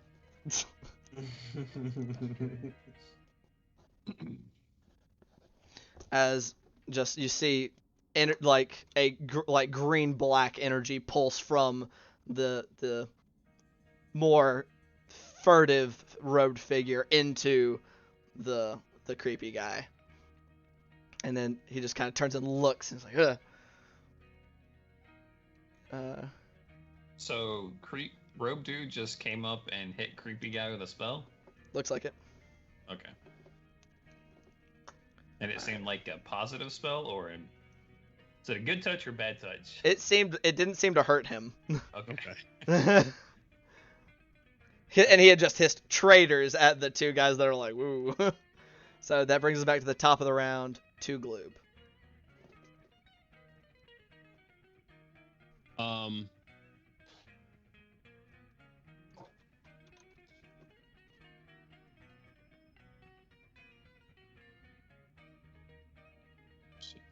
There's a lot of this. This will be fine. I want to raise my sword up to this guy right in front of me.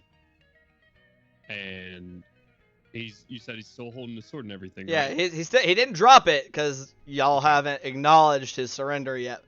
But he's no longer like shield up and posturing to attack. He's kind of like holding them out kind of away from his sides. In that case, I'll point my sword towards him, and I'll say, with us or against us. And I will hold an action. If he does not use his turn to go attack one of those two guys, I am going to stab the ever-loving shit out of him. Okay, quick question. What's your passive perception? I'll tell you. Not great, but it's 14. 14. Mhm. Just as you're looking at this guy, you will note that he does not appear to have any embellishments or emblazonings of Orcus upon his person. That's Okay. I've given him his choice. Gotcha. I just wanted to see that you've been up close to him long enough, and I've been pointing it out for everybody else. Okay, so that's gonna be it for your turn. As long as it seems that my point has been made to him. He just kind of tilts his head to one side in acknowledgement. Then I will hold my action. All right, that will bring us to Creepy Guy's turn. He's looking around and kind of looks over at Bart and then sees that Julian is back up and like, oh, that just will not do. Undead Prince, please. And as he kind of beseeches upwards with his arms spread, I need to double check something. Orcus shows up in this fucking place. Little did y'all know, I was done with this Orcus- campaign. Orcus just pops in there. He's got like takeout Chinese. Like, dude, what you want, man? I'm eating. This is my fucking weekend. Okay. I was just catching up on The Walking Dead. I hadn't even seen the first episode. This is a pretty good show. It gets better in the second season, right? Good God. As he does so, right about there. Just it's Right like about everybody but Gloom. what appears to be like green and black spectral arms and stuff come like rising up out of the ground, and like and pulling above them like the torsos of what looks like these spectral forms of zombies or skeletons, and they start to then whirl around all in the area all around him within 15 feet. And as he does that, he waves another hand. And protect me as well. And protect me as well. And that same shimmering black. Oh wait, no, can't do that. Never mind. So just that. Sorry, two different spells. I can't do I this. understand now. Yeah. But that is where that is. I'm going to leave that up for now just for my own ease, and I don't feel like bringing out the candles for this. Oh, come on now, the candles. But he stands actually.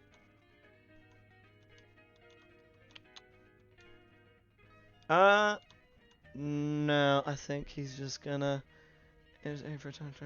Yeah, no, he's gonna stand right there and just looking at you guys with his palms just spread like upturned and spread out as he just looks and observes everybody around him. Bringing us to Ella's turn, who, seeing this dude like Gloob holding this dude at sword point, is gonna turn and look at the guy who healed this dude, and is gonna take a few steps. So I'm just gonna say this is. I might need. Anybody else want to measure that for me real quick? Whose turn it isn't, because I need to move pieces.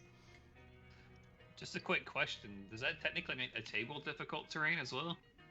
I believe so. It's just like all of the undead coming out of the floor. They're undead coming out of the table. There's not like physical undead for the record. Okay. Like it's just spectral Okay. forms. That was how they emerged. Just like they seem to be clawing their way up out of the ground and everything, and then beginning to swoop and fly around in like a 15-foot. Because I believe it's like a cylinder. It's a 15-foot sphere. Sorry. Thank you, buddy. But Ella is gonna try to make her way over. So 5. And then, yeah, it's halved in that area, so she's going to make a saving throw. Is this Spirit Guardians? Yes. What is that? Why can't I remember the save? It's a wisdom save. That's a natural 18. She saves. 18 plus 2 for a 20. She still takes half, if I recall. Yeah, on a failed save. On a success, they take half as much damage. 4, 7... 12. Okay, so she takes 6 points. Just kind of winces as she steps into the area, but just sets her jaw and continues in. So she took 5. She's now in difficult. 10. And is kind of like steps up in this little area. 20 is gonna make 2 attacks against this guy. Against Robe or Creepy? Robe, because he walked up and seemed to heal him, which a 10 to hit. She still has that shit going. 10 plus 7. 3, 4. Plus. Does that mean that Bane is over? Yeah, he'd end that as a free action. So, and just walks up and just as she steps like one boot up onto the table and just lunges forward and slams the oh no shit. We'll hold that 10, but she has to make a wisdom saving throw because of sanctuary. I thought he Passes was able to it. get Sanctuary off. That was not him. That was Robe. Oh. Robe cast sanctuary a long time ago. Gotcha. But she succeeds, so just slamming her S-stock kind of like catty corner, like up and above, like so down through one side of his rib cage and out the other before like whipping it back out as he just crumples, like gurgling. Is just kind of just like, and his eyes are just locked on creepy guy as he falls. She does then, however, just holds out her shield arm. I keep doing my left hand, it's her right hand, and it says, "You'll be going nowhere."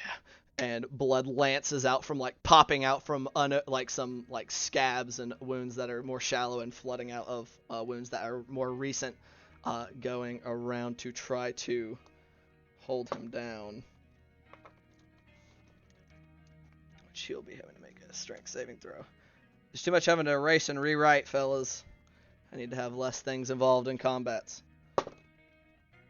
That's a fucking natural 7. I don't think he has shit for bonus to strength. Also, I'm sweating down here, Cody, you motherfucker. And so you see these like chains and ropes of red that seem to like lance up and like circle up over his shoulders and down in his legs and seem to be tethered to the ground around him. And this time they seem to hold, unlike when she tried to do it to the big skelly. And he doesn't even seem to glance at her. He just is looking straight forward and just kind of observing those of you in front. Which will then bring us to Bart's turn. Bart, make a wisdom saving throw for me. All right. Oh, yeah. Yeah, I got it. I got a lot of wisdom. 5, 10, 13. You take 6 points of necrotic damage anyway. As these spectral forms just like grasp at you and reach, like trying to find gaps in your armor. You said 6? 6 points, yes sir. I will spend my action to try my best to persuade this guy to stop it, and Sure. just kind of look over real quick at the guy who's just got murdered right behind him, and just try to catch his eye. Listen, I understand what you're going through, but repentance is a lot cheaper price to pay than death. You got a split second to make it. Just drop the spell and at least buy yourself a little bit more time. And that's 19 total. He's just like, as his gaze has just been kind of like traveling around, like looking all around. As you speak, he just like looks down to you. I need not repent from the true path.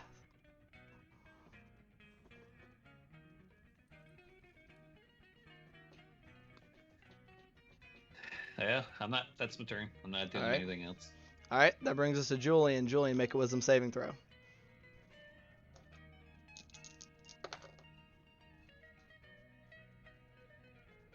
Thank God, because I don't have. Well, I have a +3 wisdom. Be 19. 19, that'll save. You still take 7 points of necrotic damage. I don't have enough HP to be taking any points of necrotic damage. You just took 7 points and I only healed you for 8. That's not good. Oh, did you get some for downing that guy? Yeah. Okay. Alright. He did. So we're gonna move Good old Hexblade's Curse. right here's these. Where did you move to? Okay. To move. Just remember that you were at half movement while in there, so that took you 20 feet of movement to get out. And we're gonna smack this gentleman with a couple of Eldritch Blast. Oh chemical no. Zaps. Sure. Make that attack roll. We send some conflicting messages as a party. That is a nat 20. Roll your damage. That is 16 for that one. My next Eldritch Blast. Solid will be, smack. Does an 18 hit? 18 does. That is 7 more points of damage. Alright. Alright, so as those two Eldritch Blasts lance out, just slamming into him like 2 times, like he crumples forward a little bit. And he's just, you can see like his arm is a bit mangled, and he's like, looks like there's some dents in places where there shouldn't. But after a moment, he straightens. Just laughs. Then don't repent. Alright. I have no more curses or fun toys, so. Yeah, you're good. That brings us to him, which, as per said earlier, half of his base is within the area of effect. Which I believe he saves with a natural 15. Unless he has no bonus.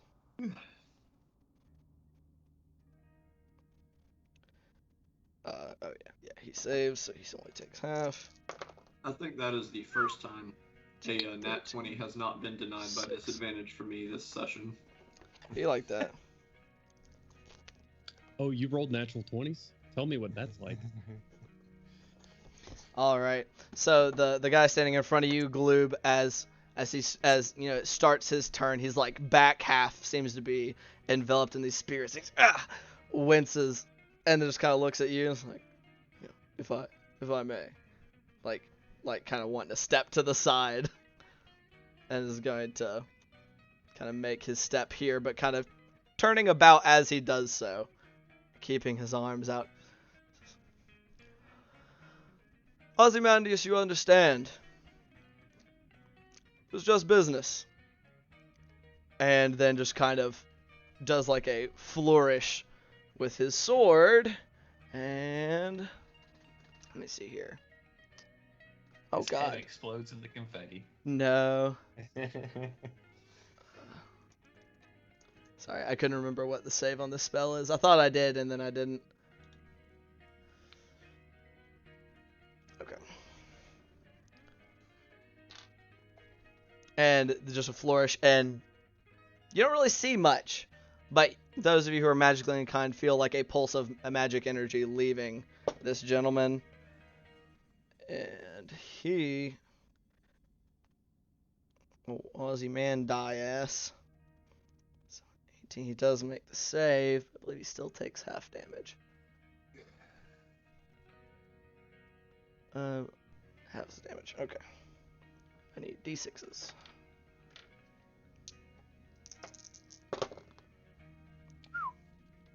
5, 12. Okay. As he does so,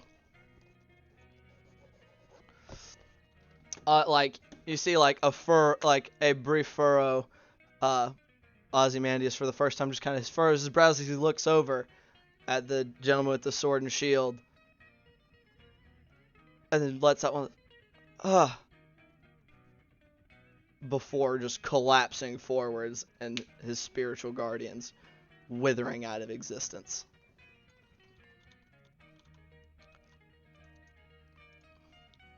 Y'all are now out of initiative as of this moment.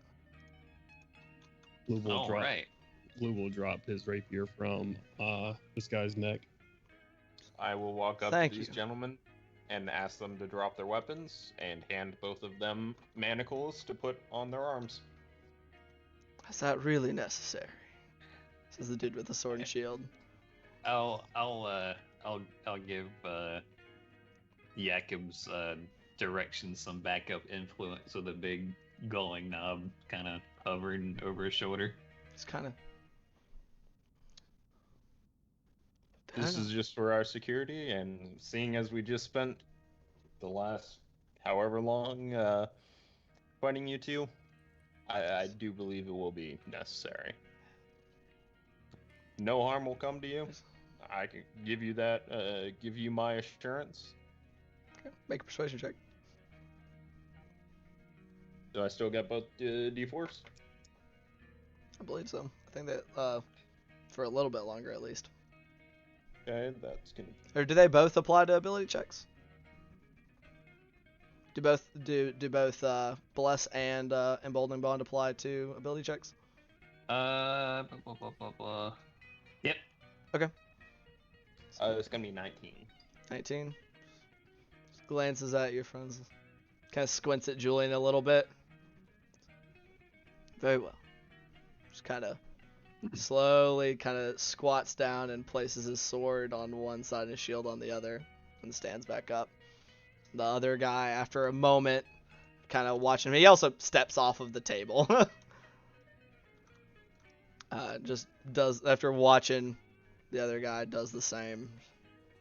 Hope you know what you're doing, Balin. If we get out with our hides, then I do. Just kind of holding up his arms at his side, or kind of proffering his arms like, if you wish. Clink, clink. Is there anybody else down here that we should be worried about? Not anybody else down here, no. There were a couple more of the lads that made their way down, probably, what is it, about 30 minutes or so ago at this point. Maybe a little longer. But Oh, Were those your men? you talking to the dude with the shield? Or Yeah. was previously with shield? Scale mail. He is wearing scale mail. That's how I'm going to identify him. Yes. You know, from those that survived from my original god troop. I'm also going to Where- play less intense music. Sorry. Where are they going? Going to keep watch down near the Skull Dunes. I imagine they'll probably pretty soon see that, however you got here, unless you came up the cliffs. And what are their instructions past that? They are to inform us of what the goings on are. So if they spot people approaching, our rescuers or those pirates returned, they are to come back and warn us. Clearly they didn't do their job very well. Very tragic. If you were to ask them to lay down their weapons and surrender to us, would they be willing to? He glances around at like all the corpses. Well, you have killed our employers, so doesn't do them much good not to. Art. Was it them or the cultists that desecrated the symbols of Procan Procan? just tilts his head. I believe if the temple and everything around was like this when me and my men got here. We were brought in as hired muscle. Nothing more. And with that, however many casts of Eldritch Blast it takes to just have a tentacle reach up and crush that guy's head like a gourd. Just Which guy? Which one? the one that was give me the brains at. He's super dead, so Yeah, I know. It Just wouldn't- kind of like gotcha. Which one is super dead? he's talking about the Ozymandias dude that hit him for 37 points of necrotic damage. Yeah. Oh, okay. Get that. Creepy guy. However Is- many casts, to just have it reach up, wrap it up. And Does not take much. You just kind of like reach out to his dead corpse and explode his head. His- While these folks were talking, I'd like to see if there's anyone in here that's still alive that's on the ground. Not that one. Yeah, that guy's not very that dead. one. Roll a general medicine check. Okay. 14. There wouldn't be very many people who got a chance to be still alive, but I don't think the one that I killed. yeah. It does not appear that anyone is still standing. All right.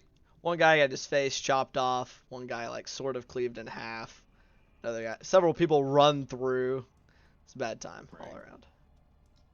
I would like to incite his statement on they are there as hired guard only. Sure. Roll an insight check. 6. 6. Hard to read. Humans, man. They're not the same as frog people. Ella, maybe best if you stand guard at the top of the stairs, depending on how you're feeling. If anybody approaches, I can join you. I mean, give me a minute, and sure. I would like to take a look around down here first beforehand, if you don't mind. All right. Yeah, we should probably flip this place over and make sure they don't got anyone hiding under a bed or something. And she just kind of looks over as y'all are keeping a eye on those two guys, and she slowly kind of sheathes her sword, like as that light goes out as she does so, and sets aside her shield, and like whips off her backpack and starts going through it. If anybody else is banged up as I am, just kind of waves her hand over. Feeling a bit rough. Imagine so. Like face just completely like charred at all of its bits and bobs. 1 + 9. Gloob, if you can watch these two gentlemen, I'll stand at the door while y'all, the three of them, search the rest of down here. And once it's clear, I'll move upstairs. Gloob's eye doesn't move off the main guy right in front of him, but just sort of nods. Yeah, I guess we'll start investigating. Yep. In that case. Was anybody I'll ask else you to keep it safe. wanting healing from Ella? So 1 from Julian. Bart doesn't know how much she has left, so he says he's fine. Okay. You heal for 13 points, Julian. Bless this woman. Gloob will take some. Okay. He would just look at his Max. caved-in chest. 15 HP. Hell yeah. She's kind of like doing some like practiced like field bandaging and stuff, and once again like applying medicines and poultices to like open wounds and binding them in certain places. Well, that should help hold us up for now. The rest of you are sure kind of looking over at Bart. Medical I'm good. supplies can be purchased, so don't try to be stingy. We never know. We might need them a little bit later. Is all I'm saying. Fair enough.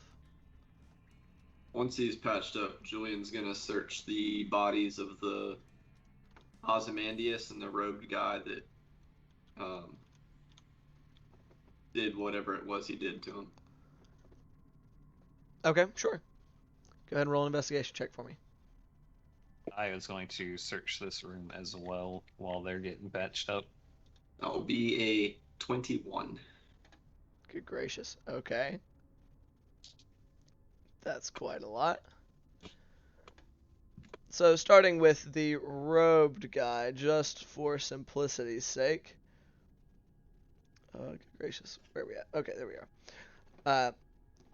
So as you do, you start with the robed guy, and you don't seem to find a whole lot on him. You find a dagger. It's like a simple dagger that's maybe a little beat up on a sheath at his belt, and these kind of ceremonial robes that are kind of black and red with the trappings and emblazoning of Orcus, the symbol of Orcus, on his breast. But other than that, not a lot. Like very simple clothes, seeming kind of very worn underneath on the whole, threadbare in places. A small pouch at one hip that seems to hold somewhere around like a total of about like 7 gold pieces, 10 silver, and a handful of coppers. On that guy, No, like manuscripts or anything, notes. not on his body, no. Okay. So then on to Ozymandias. You search through him, and his robes that are also kind of like raiments that are less just the entirety of the clothes and more of adornments that go on over his armor are similar but more well maintained and made of slightly nicer materials that drape around kind of like his around his shoulders and down and seem to kind of fluff out. It's like a really billowy kind of jacket that didn't have sleeves, but then trailed down his front as well as his back to about his knees, but similar in the colorings of the black and red with the symbol of Orcus prominent upon the chest. He's wearing studded leather armor. It's a bit worse for wear at this time. He had a rapier at his hip that was never drawn, and had a holy symbol, for lack of a better term, of Orcus around his neck. But upon further inspection, like you loop a second necklace that had been down inside of his armor as opposed to hanging on the outside like his holy symbol was. And this appears to be a kind of a golden disc inscribed with complex geometric designs that is gold. It's like etched just with triangles and circles and squares and stuff just all over. You can't seem to find rhyme or rhythm. It's studded with several like smaller jewels.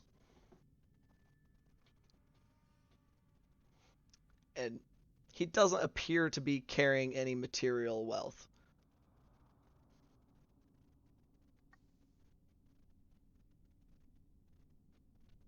And then, where were you searching, Bart?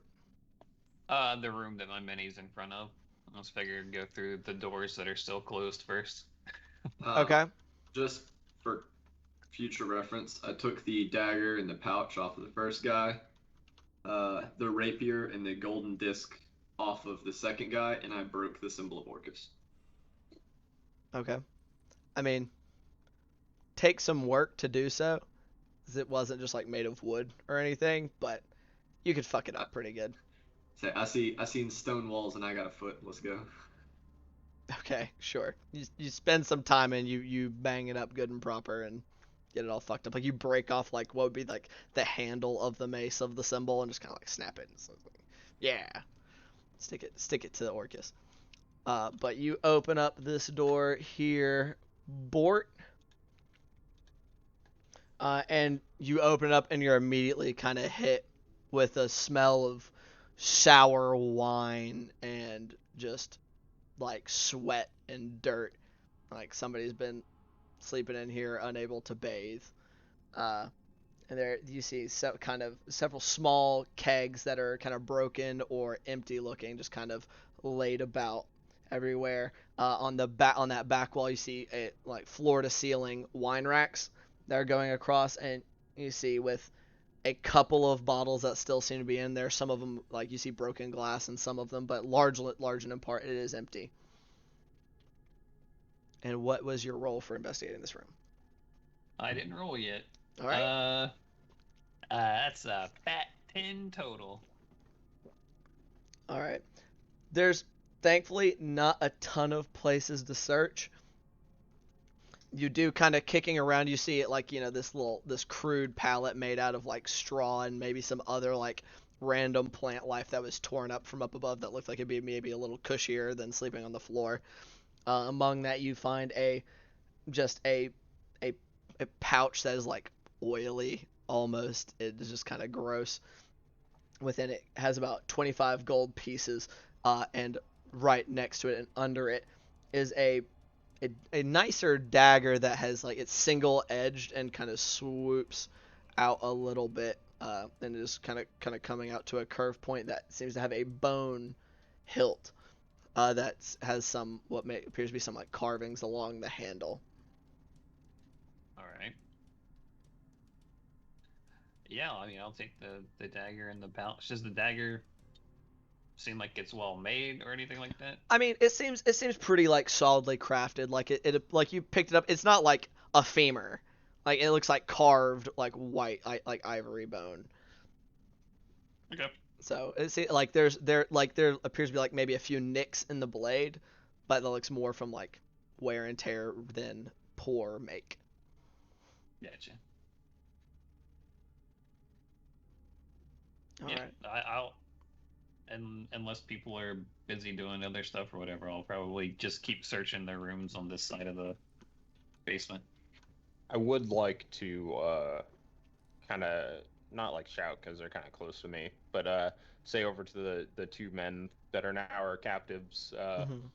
Do you gentlemen need any healing or any closure or any medical supplies to close any wounds that you have on you? We can't offer you much because of the possibility of future danger, but make sure that no further damage happens to your persons from any wounds. The one in the scale mail, that appears to be like leading, who had claimed that these were his men, is just kind of I mean, y'all hurt me up pretty good, but I'm not about to die, so I understand if you are not wishing to put forth any of your resources. But if I could sit, would be nice. Just kind of gestures over to some of the like upturned crates and stuff that were being used as seating that you saw earlier. Gloob. As long as that's fine with my companion there, fine with me. Glances over at you, Gloob. So.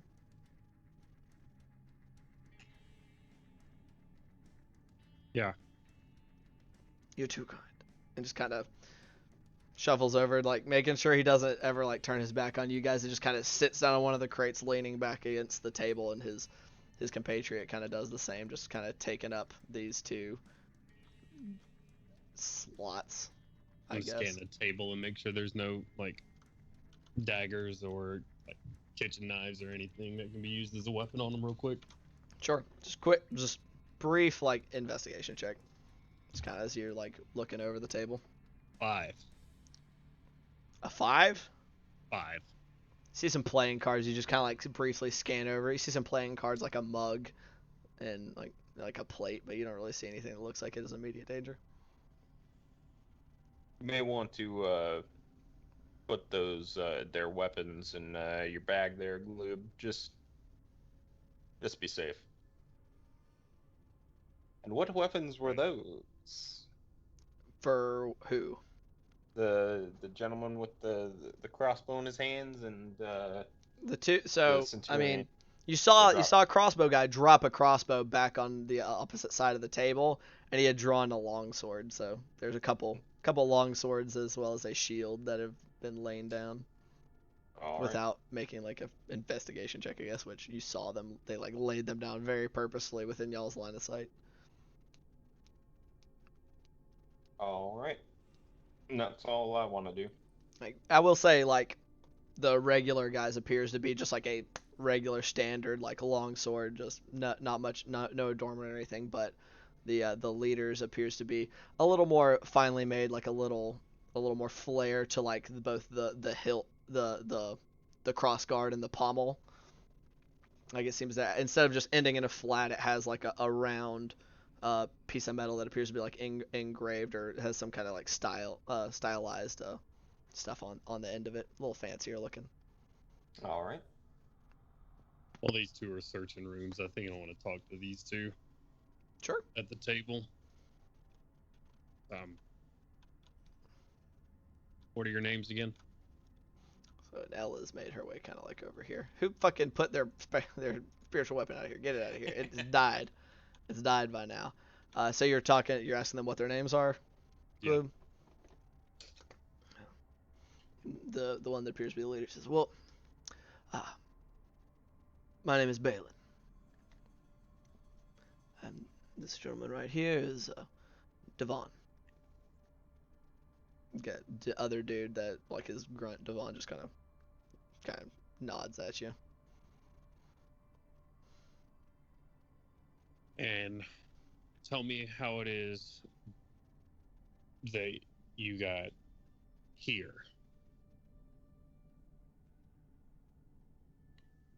In what way do you mean? How did you become involved with this? And where? There was some gentlemen searching mainland cities up by, kind of around Seaton and the road to Seaton, looking for men who could protect a stationary building. I was able to do so, and they decided to have me be not a captain of sorts, but the leader of their guards, and I rounded up some capable men, and here we are. Which one? Which one Which hired one? me? Yeah. None of these, actually. Bit more personable if you didn't notice them. Kind of jerks his head over at Ozymandias' corpse. Not exactly a people person. Yeah. Somebody else hired us and sent us out here, and I haven't really seen him since. Describe them. Just kind of, there was nothing particularly remarkable about him. He was Try real hard. middling height, maybe a little tall. Like sandy blonde hair, medium length.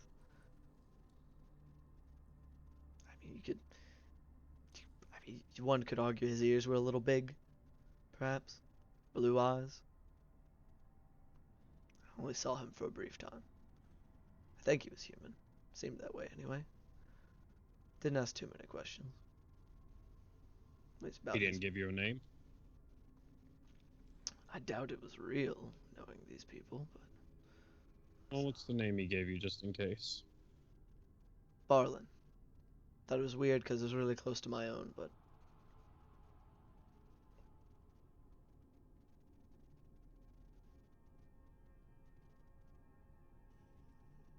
And do you belong to any bigger company? no, I myself am a bit of a wanderer. Just here and there. Crossed into Keeland probably about a year ago. Been spending time here, getting work, doing some protecting caravans here, doing a little bit of guard for maybe a noble, not a noble, but like a merchant who's in town for some time and they don't feel the guards they brought with them are particularly adequate. So you don't always work for bad people? To be quite frank, I wasn't sure what they were about till I got here, and, well, kind of hard to say no once I was here already.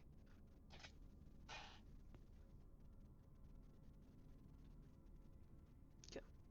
like kind of like the big guy was very emphatic in his worship. He was a part of yours, No, or he was. God's no. He was here already. Like their personal man, but he by himself wasn't really enough to guard the whole place. But he definitely was sure to keep the rest of us in line. What can you tell us about the pirates that attacked here? Depends on what you would like to know. Just kind of lean back against the table. What kind? I mean, they're pirates. Rowdy lot, but there were a lot of them. And didn't help that usually they were here to do business, so. Who was your contact with the pirates? These ones in particular? No particular contact. Some would come through kind of smuggling, bring us goods, sell slaves to the priests. Where are the slaves? Just kind of looks and says, oh. None were brought here recently, my friend. They didn't last long. You heard what he was saying about sacrifices to orcas. Where did he do that? It's kind of jerks his head backwards towards the room in where what's her name? Where Ella is currently. There some of the time. Other times you came in through the top. You saw some of the burned out buildings. There sometimes as well. Not to interrupt, but above. we need to decide how to receive our last two guests. Well, I think we inform them that we have their leader, and he's chosen to surrender himself to us. Have him call up the stairs, and if they choose to surrender, then great. We put him. I think you had picked up a shackle, and I also have another shackle, so we got just enough for him. Disarm him, put him in the shackles, and bring him down here. We should probably be topside. We don't want them to be surprised and react aggressively. We're Absolutely. still hours out. I'm Yes, gonna they be were. topside once the rooms have been cleared. At their normal rate, let's see, if they're, quite frankly, keeping watch has been kind of pointless recently. But I can't imagine they'll be back sooner than at least 2 hours, perhaps. Maybe a little less, depending on how motivated they are to hurry. I don't know what is over there. Or, I mean, if they may not see anything. Did y'all come by boat? Or will they see anything over the Skull Dunes? We'll probably find our boat.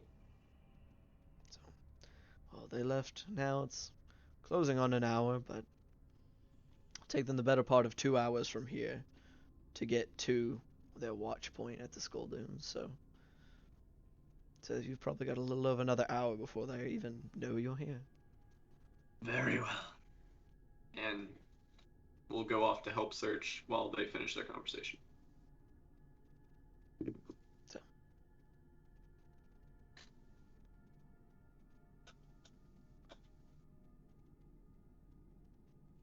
Jakob, you may want to just, when it is time, or when it gets around the time, take him up there. If his men choose violence, we'll kill them all. And I'm gonna walk over to the, to where he said they took the slaves. Hopefully that won't be necessary. They like their heads, I believe.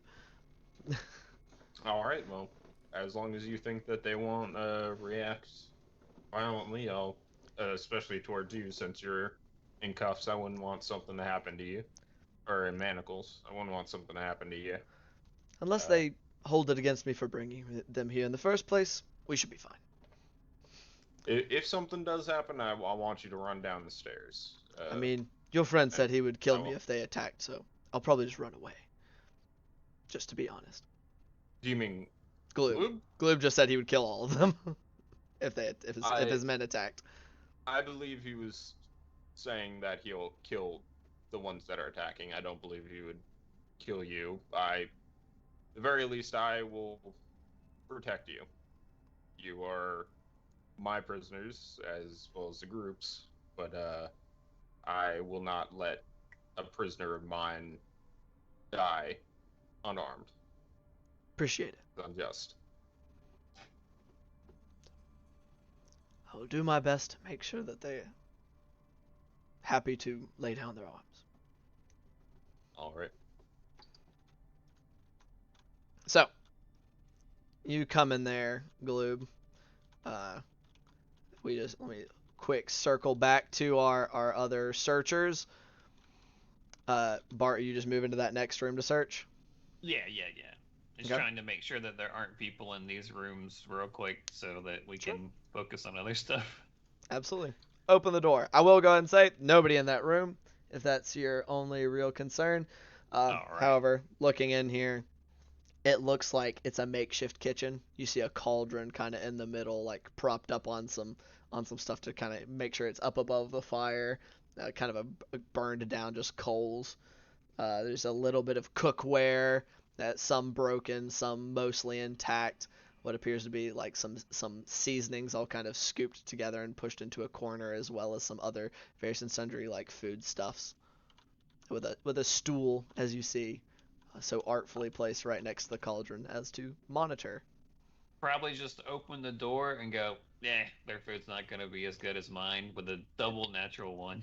Yeah, I mean, you look at it, and like, even the natural ones, like, food's kind of your dig. You notice, like, some of the food looks like a little bad, like, it doesn't look like it's in good shape. Like, it was edible, but barely so. All right. Just seeing that there aren't any more people, just glancing over at these rooms real quick, or like looking under a bed or something like that to make sure no one's hiding in there. I'd try to get back in and. Yeah, there are no beds that are up on the floor. It's all pallets Right. and shit. Yeah, I got You you. get what I'm saying? Yeah, you're not really noticing anybody Okay. as of yet. Yeah, I'll just come back out and probably catch the tail end of that conversation, I guess. Okay. And Julian, you said you were wanting to look around as well?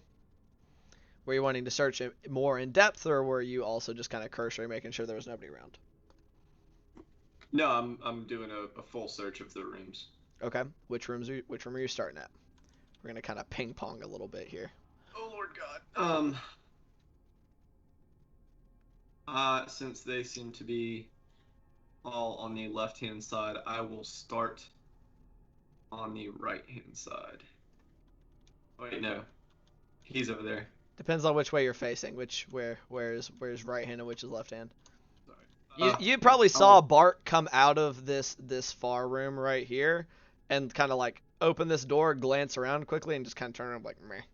Yeah. So you saw him walk in here and look around in there, but he didn't really look in here. That's all you I'm see doing him do. a detailed search for like objects and information, manuscripts, all sorts of stuff, not people necessarily. Yeah. So starting with so this room. Yeah, and I'm gonna move around the perimeter from there. Okay. Go ahead and roll an investigation check for me. Oh shit. Okay. 22. That is 19 plus really good. So just walking in and seeing in there, this appears to have like it was like a armorer's room. Like this the armory. There we go. Good gracious.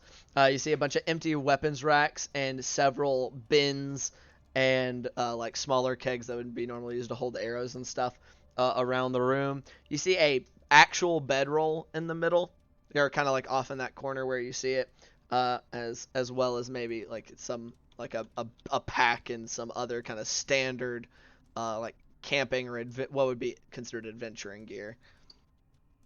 But with a 21 investigation check, 22. 22, I'm sorry. You do kind of poking around. You notice kind of up under the good gracious, the bedroll. There's like a loose kind of paving stone, and you're kind of able to lift it up. And there's a hollowed out area underneath where you see a small pouch of gold. I say small pouch, largish, medium to largish pouch of gold, as well as a couple of like tight leather tubes that are kind of leaning up against it, and a second smaller pouch leaning up against that. In the larger pouch, you see is a pouch containing about 75 gold pieces. The smaller pouch appears to hold some gold and ruby jewelry, earrings, and as well as a singular like finger ring. And then the tubes, if you choose to open them, which do you choose to open them? Okay. Appear to have 2 scrolls inside, a scroll each. Not what I was hoping for, but cool. I Are they mean, magic not mad. scrolls? You just as you're kind of rooting around in there at one point, hear Balin call out, "I understand we're your prisoners, but if you could not quite take all of my things." We'll negotiate that before we leave. Just doesn't say anything, but yeah, that's all you find in that room. Cool. Alright, so we're going to do a quick cut over to Gloob and Ella in this back room. Gloob, in this room, you see there are hangings on the walls, like going all around, depictions of what you can only assume to be, I guess not necessarily Orcus, but some of them depicting a large, bloated, rotting being with the head being the skull of a goat, as in the hindquarters of just an enormous goat as well. Just giant cloven hooves that are depicted like smashing and destroying and killing with a giant, kind of similar to his symbol, mace in one hand, and just giant bat wings sprouting up out behind him. And you just see like areas of his stomach. Like these are pretty well kept. So there's areas where there's rot visible on his form all around, and he just seems to be almost perpetually coated in blood. But there's images of destruction and sacrifices. Like there's a couple, like one depiction that appears to be an altar with someone with a knife raised high over a prone form. But in this table in front, you have what appears to be kind of like a ritual bowl that sits kind of just below the higher section that is more worn and has, you notice, a couple of places where it looks like there may be restraints would be normally fastened to. But that's immediate first impression of walking into this room. And Ella's in there just looking around, and just her face is just completely just disgust. She looks around. This entire time, Gloop has like been struggling with whether or not like everybody was down here was bad or not. And that guy in there mentioned slaves, which is a big part of why Gloob a big part of why Gloob left in the first place. Mm-hmm.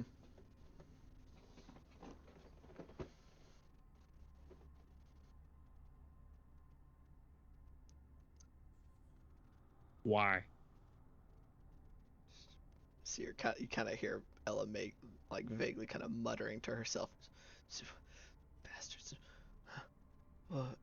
What? Yeah, sorry. What? Why? Why what? This? Just kind of like just around the room. Why do they do it? Because they're sick, evil people. Believe it will bring them power, riches. Or because they just like it. Who just spinning his rapier around in the sheath at the moment.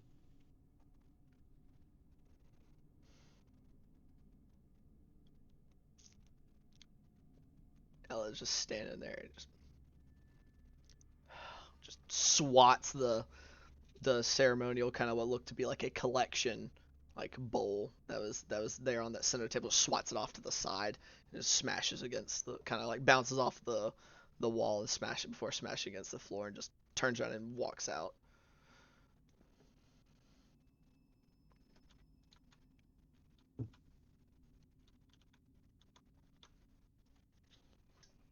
And there are, I forgot to describe them, there are just ceremonial candles that seem to be kind of mounted coming out of the wall. They just burn.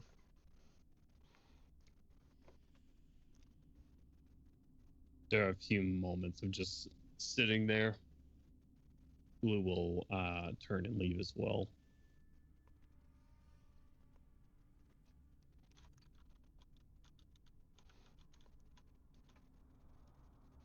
Alright. Bart, Jakob, anything in particular you guys are doing? Yeah, I was gonna come talk to Balin a little bit. Hey, you said Balin was Yes, what was your name? that's correct. You hear of some kind of mercenary? Yeah. Mercenary, hired guard. How long? How long you say you were here?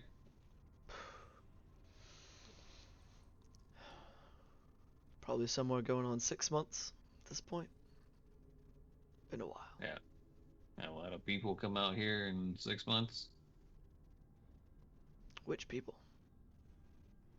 Anyone that end up as slaves or people you were hired to defend against.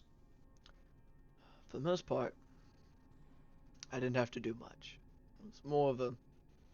Pirates are the only ones that frequented the area, bringing supplies and doing business with the priests on the island, or having already done business with their higher-ups elsewhere and had been paid to bring items or items of interest or books or whatever, or slaves. The ones that got brought Right. here were already slaves. Okay. And you too, buddy? Dude just a like hired hand? came here with him, unfortunately. Just kind of squints at Balin. He feels like, how was I supposed to know?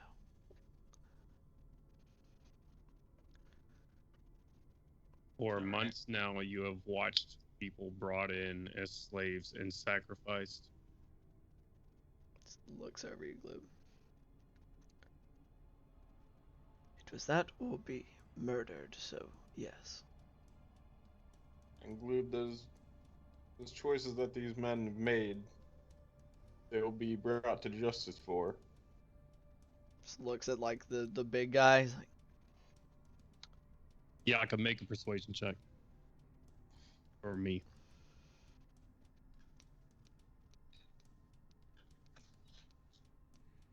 That's an after 20. wow.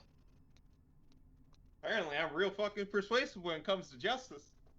Justice! You surely weren't in the first few episodes. No, he was not. Apparently not. No, it was not.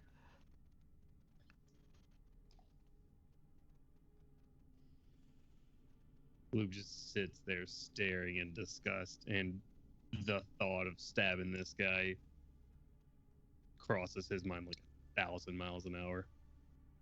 But he doesn't. Insight check, glue. 23. I mean, I'm not trying to hide it. It is Okay. murderous intent. Yeah. Dude shrugs. I will go. Are you standing or? Me? Oh yeah, I'm Yeah. standing right beside him. I'll just come kind of sweep on up next to you and just sort of, yeah, hate this guy, Glue.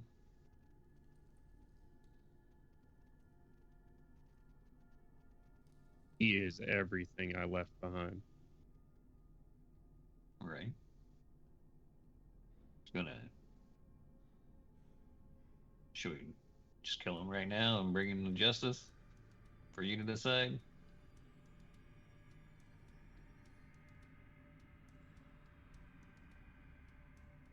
I mean, he's in chains right now. I'm sure those people that came in were in chains too, right? I don't know. killing's not right. No matter the situation, if you can help it.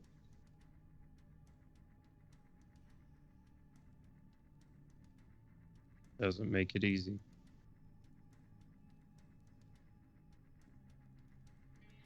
I just kind of nod a few times and just sort of nudge him with the shoulder. That's right. And you didn't kill him. That's what makes you one of the good guys.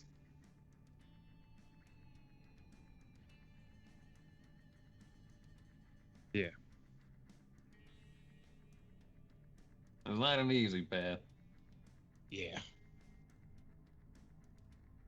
I can hear that. I'm gonna give both of them a nod.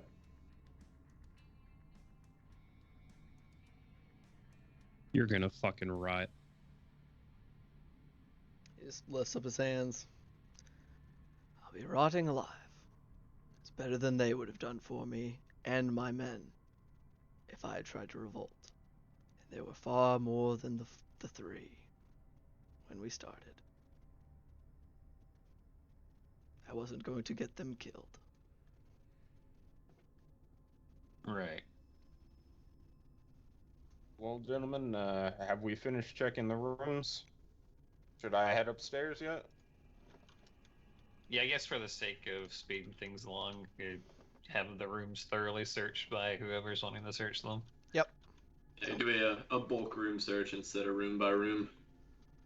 I'll throw that dagger into the pile with the pack of 25 gold. I'll just kind of hand that over to Gloob for the party. Okay. If you want me to do a check just for all of them, or do you want me to roll individually for the rooms? We'll do quickly individually. Quickly individually? Yep. So you've Okay. already checked that room. What's the next room you're going into? I'm going to go counterclockwise. Move your mini in front of the room you're checking. Alright. Oh, nope, move one up. There you go. That's a door. There you go. All right. And roll it. 16. All right. So this room just appears to be full of some kegs and other stuff. Doesn't really anything appear to be full. There's a cot actually in one corner that seemed to be quickly constructed. And there's a great deal of clutter all over the place. There does seem to be papers and books, some of which seem to be a little singed or burned in places that are stacked up near the cot. With a 16 check, you do see that there's like some of these casks seem to still have some stuff in them. You find about 3 casks of oil, a handful of lanterns, about 3 of those as well, a couple 50-foot coils of rope, and about 10 torches. But within the papers, just with your investigation check, just briefly rifling through them, some of them appear to be almost diary entries from Ozymandias, as I'm well. not going to read them right now. Yeah, Once I but see that's the just kind of first like one. I said, quick scanning. That's what it appears to be. With like a couple the books that are more legible. What language do you speak? Fuck. I speak Common, Halfling, Primordial,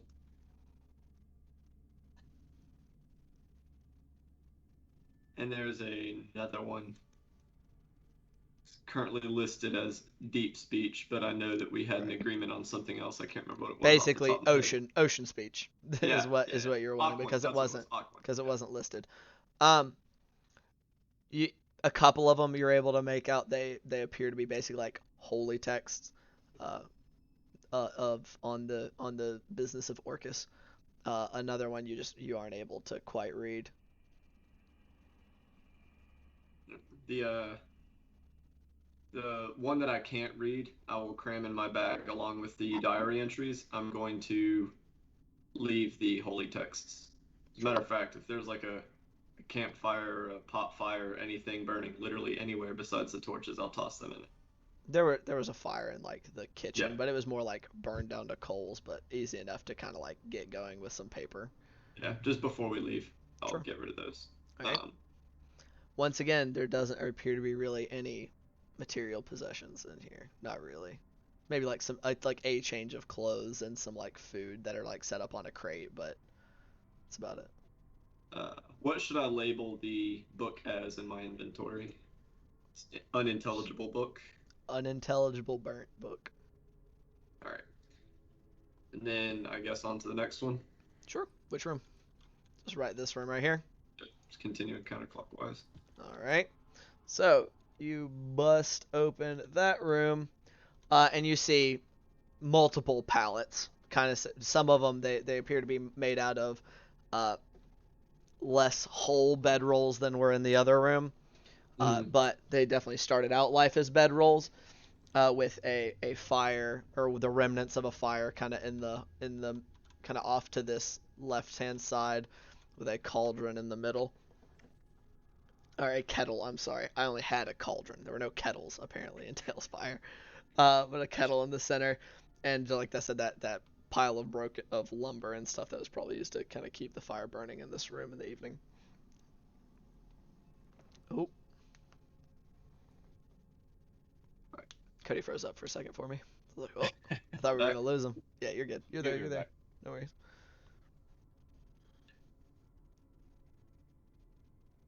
Roll again for this one. Yep. All right. Be a 14. 14. Going through this room, you see kind of up under parts of the oh my goodness, the pallets and kind of off the kind of built into it.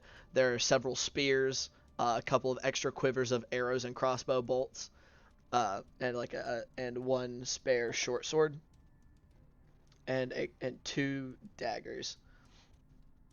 And no additional armor, unfortunately.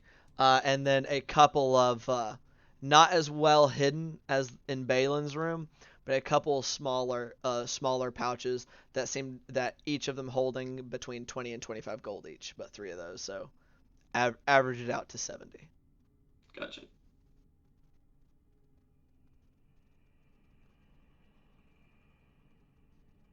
What do you take from that room, Julian? Weapons or armor. You cut out there in the middle of your sentence. It was just weapons and gold, right? Some weapons and gold and like some wood, and like you saw some packs in there as well that had some standard like survival gear, like a mess tin and some flint and steel and stuff like that, fire starting things. Yeah, I'm set for the gear and the weapons, so I'll just take the 70 gold. These guys didn't have any shiny like their leader did. All right. Bang. Checking this room. Like I said, you walk in, same description that you gave Jones. There's a lot of tapestries that are ornamental and depict Orcus and his followers in scenes of kind of like depravity and misery being wrought onto others with what appears to be kind of a sacrificial table up at the front. Not a natural 20, but a dirty 20. A dirty 20. All right. So within here, you have the smashed remains of a pot or a bowl of some kind that are laying across the floor. Looks relatively recent, but you heard a smash from in here earlier. You have like the rings that are on the upper table that appear to have been intended to hold restraints or to loop restraints through. The 2 candles that are on either side, they do appear to be valuable. They look to be made of maybe some silver and gold for the candlesticks themselves. But other than that, most notably with a 20 on this left-hand side, next to the table, you notice abrasions on the floor that would indicate movement of some kind. Like, it looks like maybe the table was scraped to and from, and some other stone scraped through there as well. Alright, I will take note of that.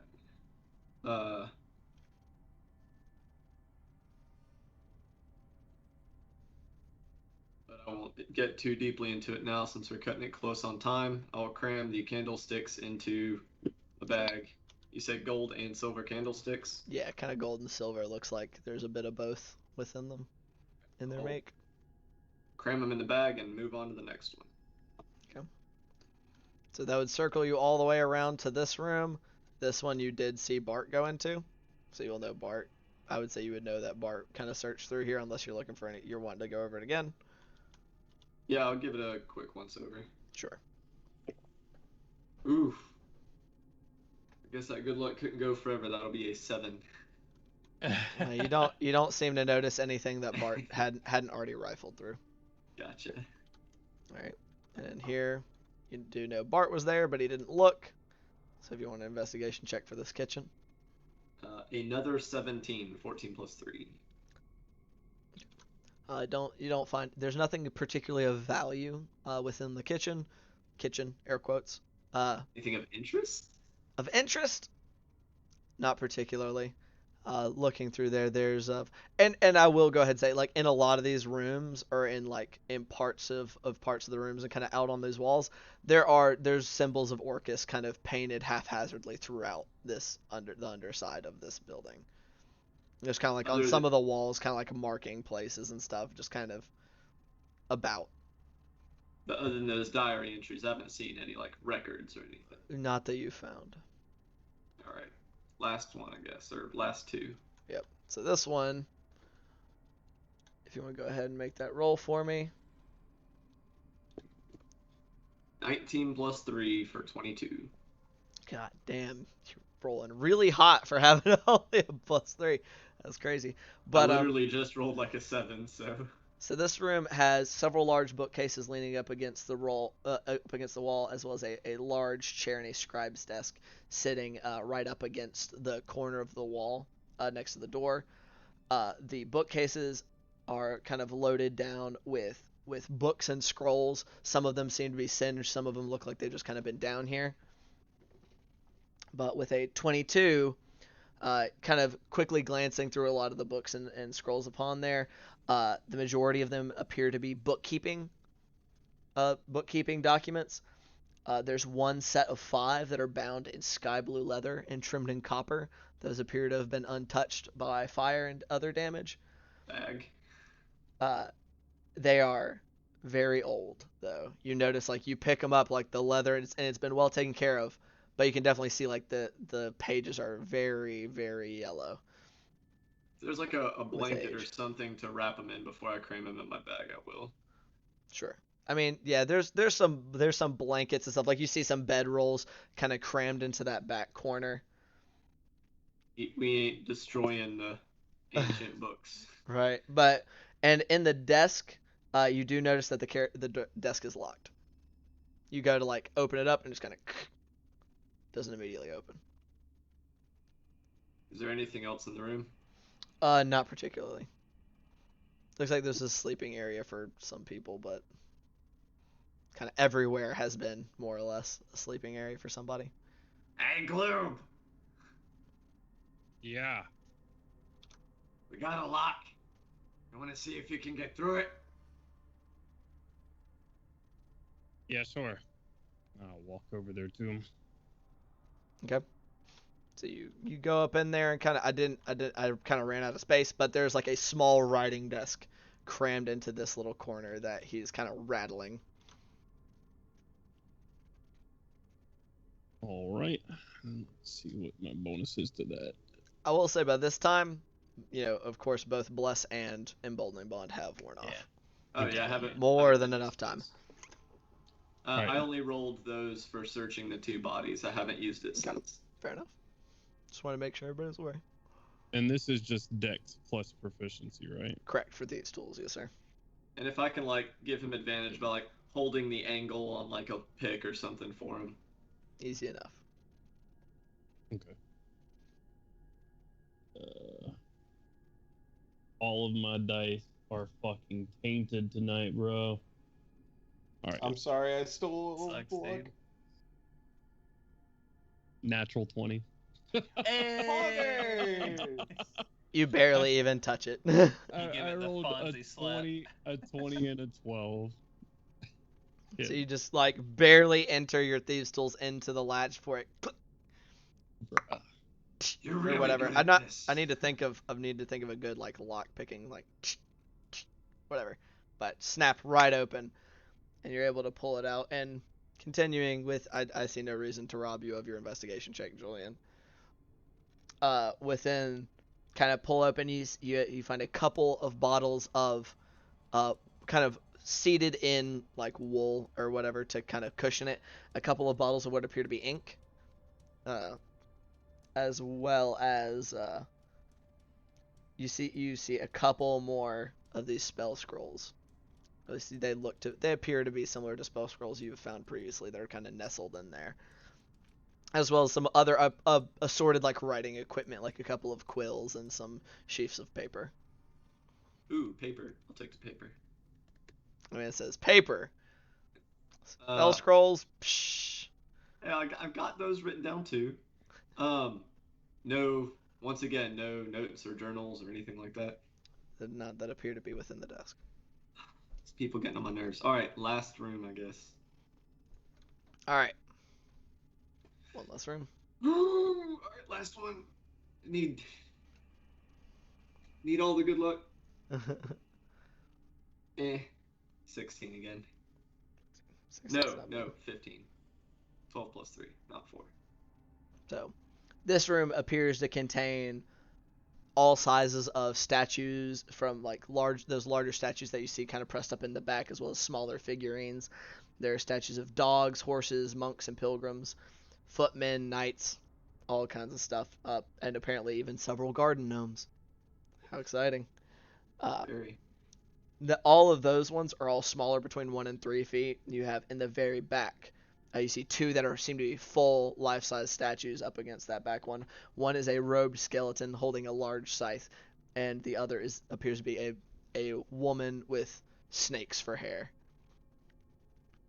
On the floor, you see a pallet that consists of maybe some straw, as well as several blankets.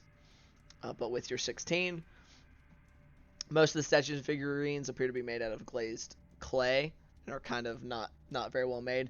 The large ones are made of solid stone and stand on big square bases. They're quite heavy. You kind of like push at them. I put them in my bag. Oh yeah. What's your passive perception, by any chance?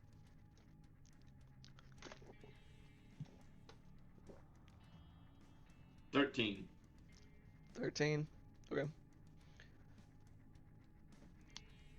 But that appears to be about it. All right. I will say this dude was a traveler. There is a small traveler's pack, not much smaller than like, and has some other stuff, and a pouch holding an assortment of about 10 gold and about like 20 silver.